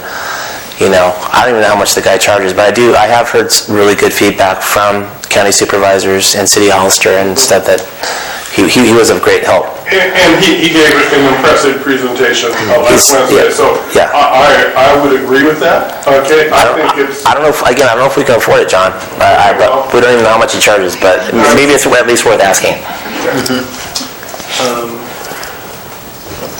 Jim? The same thing, we talk about what's going to happen. We talked about the competition being other towns. We're going to drive this thing down. It's kind of like trying to recruit corporate businesses into your town. The other thing is with all the changes and all the change coming to state, the phrase that keeps running through my mind is unintended consequences. And there will be unintended consequences in this. I don't want to put San Juan Bautista in the vanguard. I like the idea of putting things in, but that they sunset, so we have to address them in the future. But I don't want to be the first one down this road. I don't, and that may be because I'm old and conservative, but I don't. We're not. There's a lot of people gone down the road before. Yeah. So what do you think about Dan's suggestion that we ask Victor Gomez for a proposal? Do we have the money for that? I don't know. How much would he charge? I think it's a good idea to check with Victor and give him a call. Maybe he'll volunteer. Yeah. Yeah, right. I know, Victor. We'll give him a new logo shirt. Yeah. It's public record because he just got his contract extended to San Diego County. Thank you. Yeah. Thank you. One thing. But that presumes he would charge the same to us as he did to the county. We want to go lower because we're a smaller town. Right. We'll pay him on a per capita basis. Yeah. It's something I found interesting. I was watching a program the other day. And these two guys in San Francisco came up with this brilliant idea of delivery. And they now have 17 cities that they just started. And they've got 17 cities that they deliver to. And it's like Uber. Yeah. And you call up and you say, hey, I want to have some whatever. Yeah. But they use 2 dispensaries in San Francisco. That's it. So if it was really a need here in San Juan Bautista, I would say, okay, eliminate the delivery part of our ban. Yeah. But again, I just can't understand what the problem is with Hollister's going to have 2 dispensaries, and I think the county's going to have, I know they're going to have 1 and probably 2. They've said, Victor Gomez said that the county is not going to allow dispensaries. They're only doing cultivation. Cultivation, manufacturing. Well, they better check into Purple Heart then. I know. Huh? Well, anyhow, I mean, that's what I see, and these guys they're projecting in 5 years they'll be $1 billion company, just delivering marijuana. Yeah. And then, very obviously, they took Uber's model, and so I don't know. Like I said, again, looking at the map, there's just no feasible place in town, Okay. What about the suggestion regarding Victor Gomez? If you think we need the guidance to come up with, we're basically coming up with an ordinance, is that what? So I already have a ban drafted, that was already in front of you, and I'm not a big fan of sunset clauses because, if we all got struck by lightning tomorrow, then there wouldn't be anybody that would remember when the ban was over, and there might be a new council or different people, and so I would say put it in place and then direct staff to come back in a year and revisit the issue.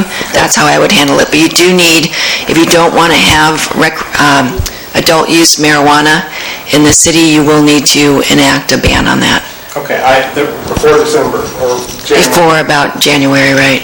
It is interesting what you said about Sunset. I must know of 100 deals in this town where nobody ever followed up and checked. So in some of the reading I've done, they were talking about the legal challenges to some of the bans that didn't have, that were so strict that it left it open to some sort of legal challenge. That was the motivation for that. So I think the direct bans in Alma, they say you can do a direct ban. The challenges have been on the cultivation restrictions. That was a city in Southern California, I can't remember now, Fontana, I think it was Fontana, that they lost a lawsuit because they put so many bans on people growing in their yard or in their enclosed area that people were not able to have these 6 plants that they're legally able to have. And my recommendation would be that you don't touch that you just leave it the way it is. I mean, you leave state law in place and let people grow. That's the competition. Grow your own. How many do you have? 4. If we just follow state law, do we really need Victor to guide us through this thing? If we're just you need a ban. I mean, if we're doing a ban, probably not. Right. If we don't act state law, which will allow all those license types, will go into effect sometime after January 1st. And they could build, then they could come into Neal's Market and, well. Oh, really? Oh, I wasn't aware of that. I thought, that's why. But we have a ban in place. We have a ban on. For medical, not adult use. For adult use. Well, yeah, then maybe we should consult with, number one, find out how much Victor's going to charge. Yeah, that's step one. And then, okay. Yeah, I think, Victor, if you decide that you want to have an industrial use, if you decide you want to have a micro business here, then you'd probably need Victor's assistance. One of the things I think that's important that he could do is help you set the fees for that, because you don't want to pay for that out of pocket. You want to have them put up enough money so that staff could collect the revenue, could collect the business license, develop a new business license, hit them with fees every year to do code enforcement on those businesses. He called that a cost recovery model, didn't he? Right, so I think that's what you want from him. I mean, otherwise, there's really not a benefit to the city to have those businesses here except, to serve the public that need the product. well, it sounds to me like it'd be money well spent. It could very well be. Dan, would you want to take the lead? Sure. Contacting Victor? Yeah, so just to be clear, so that the public's clear, what I will do is contact Victor. I'll ask him if the city's interested in receiving a proposal from him, and that he should direct the proposal to Roger or Matt or Deborah. Who should he send it to? Trish? The mayor? Should come back to the council. Yeah, I think maybe if, at this point, if you're going to go down that path, you might want to do a subcommittee, an ad hoc subcommittee to look at these issues. What issues? The hiring of Victor Gomez issue? Yeah, just if you want to move forward with that, I guess. I think we should bring it back to the full council. Yeah, bring it back to the council, find out what it is. And then we'll. Okay, so just contact him and then report out? Have it report back. What's the scope of work? Perfect. What's the scope of work you're going to give him? Because it sounds like it's completely wide open at this point. It is. So what's his proposal for then? I mean, he's going to have to put some limitations on what it is, or he's not going to know what to charge you. To figure this out for us. That's good. That's clear enough, right? Keep the conversation going. Yeah. We're going to allow some latitude, I think, at this point. Are we comfortable with that? Yeah, exactly. Yeah, actually, Victor can come and make a presentation as to what he could do for us. Yeah. That's a great idea. Yeah, exactly. That's a super idea. Okay, so. Then have a dialogue, figure out what we want to look at. I'm going to open it up for public comment. Do we have any speaker cards? No speaker cards. Well, Mandy, so we don't need a speaker card. I'm just pulling your leg. Are you sure? Yeah. Emily, please. I don't want to waste the picture. Okay, well then we'll take it. Emily, why don't you start us off? Okay, well, I got up at 5:30 this morning just so that I could use my printer in Palo Alto to communicate with you guys. And so anyway, I want to make it worthwhile since I drove down here. The state has all kinds of rules right now, particularly with respect to medical use, and I expect they'll have some with respect to recreational use. But I think it's important for the city to adopt some of our own rules that we, even if they're in the state law, because the state law can be changed and we won't be covered by it. So I think you don't want to rely entirely on the state law. So I would think an issue like the 600-foot exclusionary zone from places where children are present is a reasonable kind of thing that might be something that you should do. So that was one point. And my particular beef is that I don't like smelling regular tobacco smoke and I don't like smelling marijuana smoke. So currently state law regulates that smoking as if it were smoking cigarettes. And we don't have any way to regulate that. You know, we can try. But I think particularly if that becomes an issue, you'll want to have some way to deal with enforcement or penalties or whatever you could do. As I noted in my letter, I've picked up a lot of cigarette butts right up against our wooden buildings in our historic district. And I think it's a real hazard to this town. And if you look in the historical part, there's been a lot of fires. So I hope you'll pursue this as you've been discussing. Thank you. Thank you. Wait, and to ban cigarettes also, right? And cigars. Yeah, there's a, did you hear about that? There's a city in Southern, I think it's Laguna, or Laguna Niguel, no smoking in the whole city. I think it's Laguna, I think. Yeah. The whole country of Nepal bans it. Jolene? I didn't put it in the call. Let's take all the people without cards first, okay? Jolene Coatsio, 181 Lang Street. I wasn't at the marijuana meeting, and I think some of the discussion is going offline of that meeting a little, but I just want to be clear because it sounds to me like you're discussing a couple of different things. One of them is having your lawyer, having Deborah write up a complete ban in the city against... She already wrote it. Huh? She already wrote it. Well, she already wrote it, okay. And so you would take a look at that sometime between now and January. And the other thing is hiring a person who supposedly knows a lot about all the regulations and how this all works to help you to what? Come up with something other than a ban. Make sure we're not... Look at all, show us what our alternatives might be, and to make some judgments. For industrial uses or for not having a ban? All of the above, yeah, probably for allowing some sort of either cultivation, manufacture, or dispensing, or testing in town.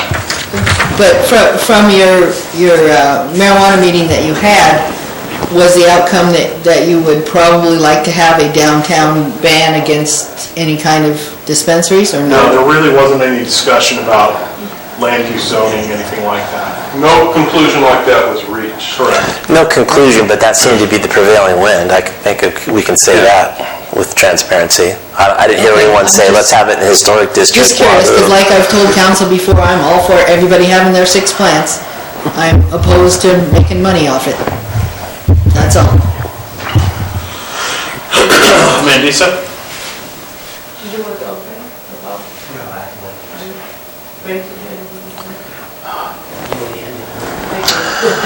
I want to eat dinner. Do you have any other public comment? I want to eat dinner. Pardon me? I just want to say, before you hire the young man from Hollister, or that did the work in Hollister, does Normal offer any services as far as helping to draft ordinances? That's what you want from... Yeah, I think, I mean, they come around and do it for free. I'm sure they would. Yeah, I think quite, Who is it? Norma? they could take Hollister's ordinance and adopt it the way it's drafted. I mean, there's nothing that prohibits them from doing that. The issue is adopting the fees. The issue is adopting the fees because they need a nexus to what it actually costs in the city to monitor the businesses. So that's where Victor Gomez has the acumen. He used for Hollister the fee study he did in San Jose and adopted it for Hollister. And no matter what, we would have to hire somebody if we went to put fees on it. And then if we negotiate a development agreement, that would be another place where we needed expertise on the amounts. All of these are brains of the city council, people like that. And finally, we'd have to put a tax measure on the ballot under 218, so that would be another issue that we would need extra help. Thank you. Wendy's. Thank you. I just wanted to talk about Assembly Bill 94 that John was talking about, and that was basically, as Sean Donahoe had alluded to at the forum, where the license types for both adult use and medical, they call it medicinal, and adult use, and it's cannabis business activity. That is the state term that they're going for. They also reiterated that the regulatory agency will be by the state. So they established a state license authority jurisdiction over cannabis business activity, both medicinal and adult use, by the Department of Food and Ag, by the Department of Consumer Affairs, and by the Department of Public Health. So the oversight is coming at the state level. So if you're allowing businesses to operate in the city of San Juan Bautista in compliant with a local ordinance, then the regulation comes at the state level. And of course, if the timing all works out, state licenses become available for medicinal cannabis business activity at the state approval in 2018. However, there's still medicinal cannabis business activities happening per 215 and 420. I just wanted to read a statement. I'm requesting the city of San Juan Bautista allow compliant medicinal cannabis commercial business activities in the specified permitted zones within the city limits of San Juan Bautista. In an effort to save San Juan Bautista's limited resources and appropriately identify the city, I propose the permit process take place through development agreement. The development agreement would offer a city tax revenue, a community benefit plan, and stringent security plans. All such permitted businesses shall be required to apply for a state license. Upon state license issued, the state licensing authority shall obtain jurisdiction and oversee compliance with all the state regulations. Failure to obtain a state permit will cause said locally permitted businesses to be immediately closed within the city of San Juan Bautista.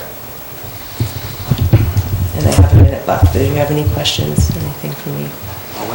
I've also offered, without charge, consultants who are here to talk, to answer questions, that have founded the first federally recognized cannabis collective, the dispensary, Mike Corral came and spoke last time. Sean Donahoe is very tied into the legislation that's happening at the state level. Elias Salinas has come here almost every single meeting with me. These are paid consultants, as I stated at the first meeting, not costing the city anything, and myself as well. I'm an industry consultant, I'm a patient advocate, and I'm offering my services, which I'm hired and paid for, and I believe that I operate very ethically and very transparently for free, right here in the city.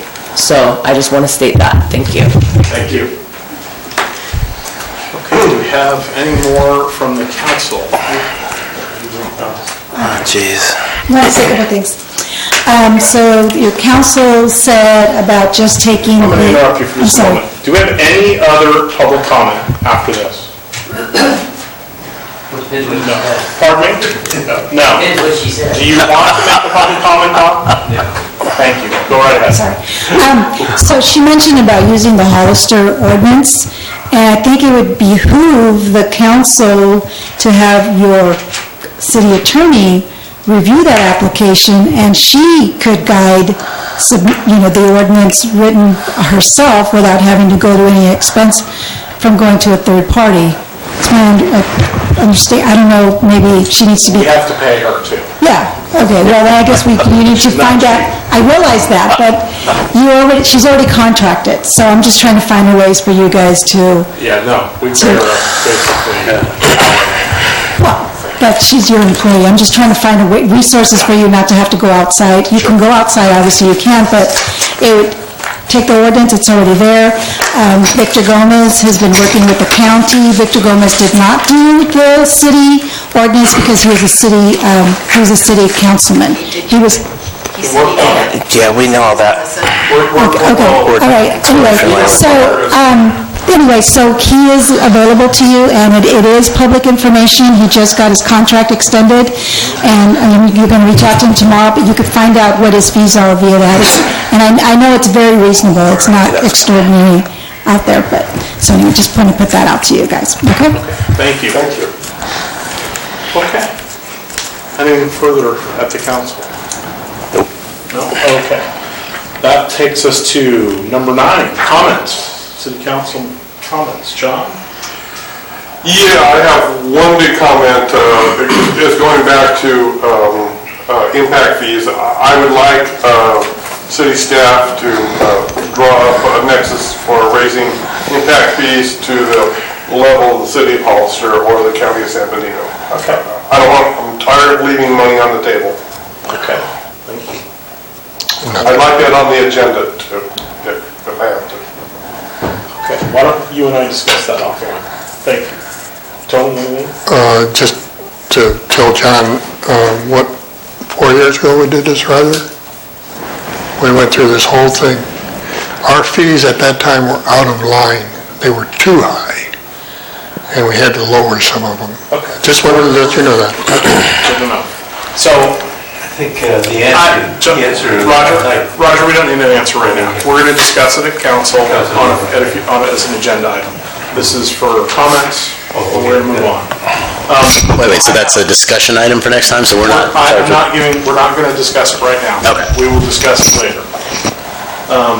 I have 2 comments. I had 3 comments, I guess. I had a great time at the Fiesta, and I really appreciate all the effort that went into bringing that back. I had a terrific time following the Fiesta at the 18th Barrel, and I would encourage everyone to go check it out. The place was really fun. And number 3, I was excited to hear today that Margot's has extended their hours, and they'll be open later in the evenings, both during the week and on weekends. So. Great. No, my only comment was going to be what John said. I think we should start think about taking a look at our fees. Okay. I would agree on the thing with the fees. And also, Indy 500 is an experience that everybody should have. It checks off a heck of a bucket list. Could I make one more quick comment? Sure. So I'm going to invite everyone to go to the Credo Studio on July 2nd. A person who was born and raised in San Juan will be singing and performing. His name is Diane Kai. It's just a little advertisement for local business. Thank you.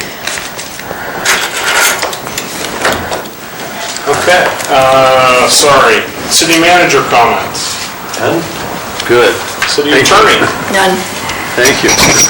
Motion to adjourn. So moved. All in favor? Aye. We're adjourned. Thank you very much. Jesus, Lord. Yeah. You're gonna get a little voice on this stuff. Taking these 2-minute breaks.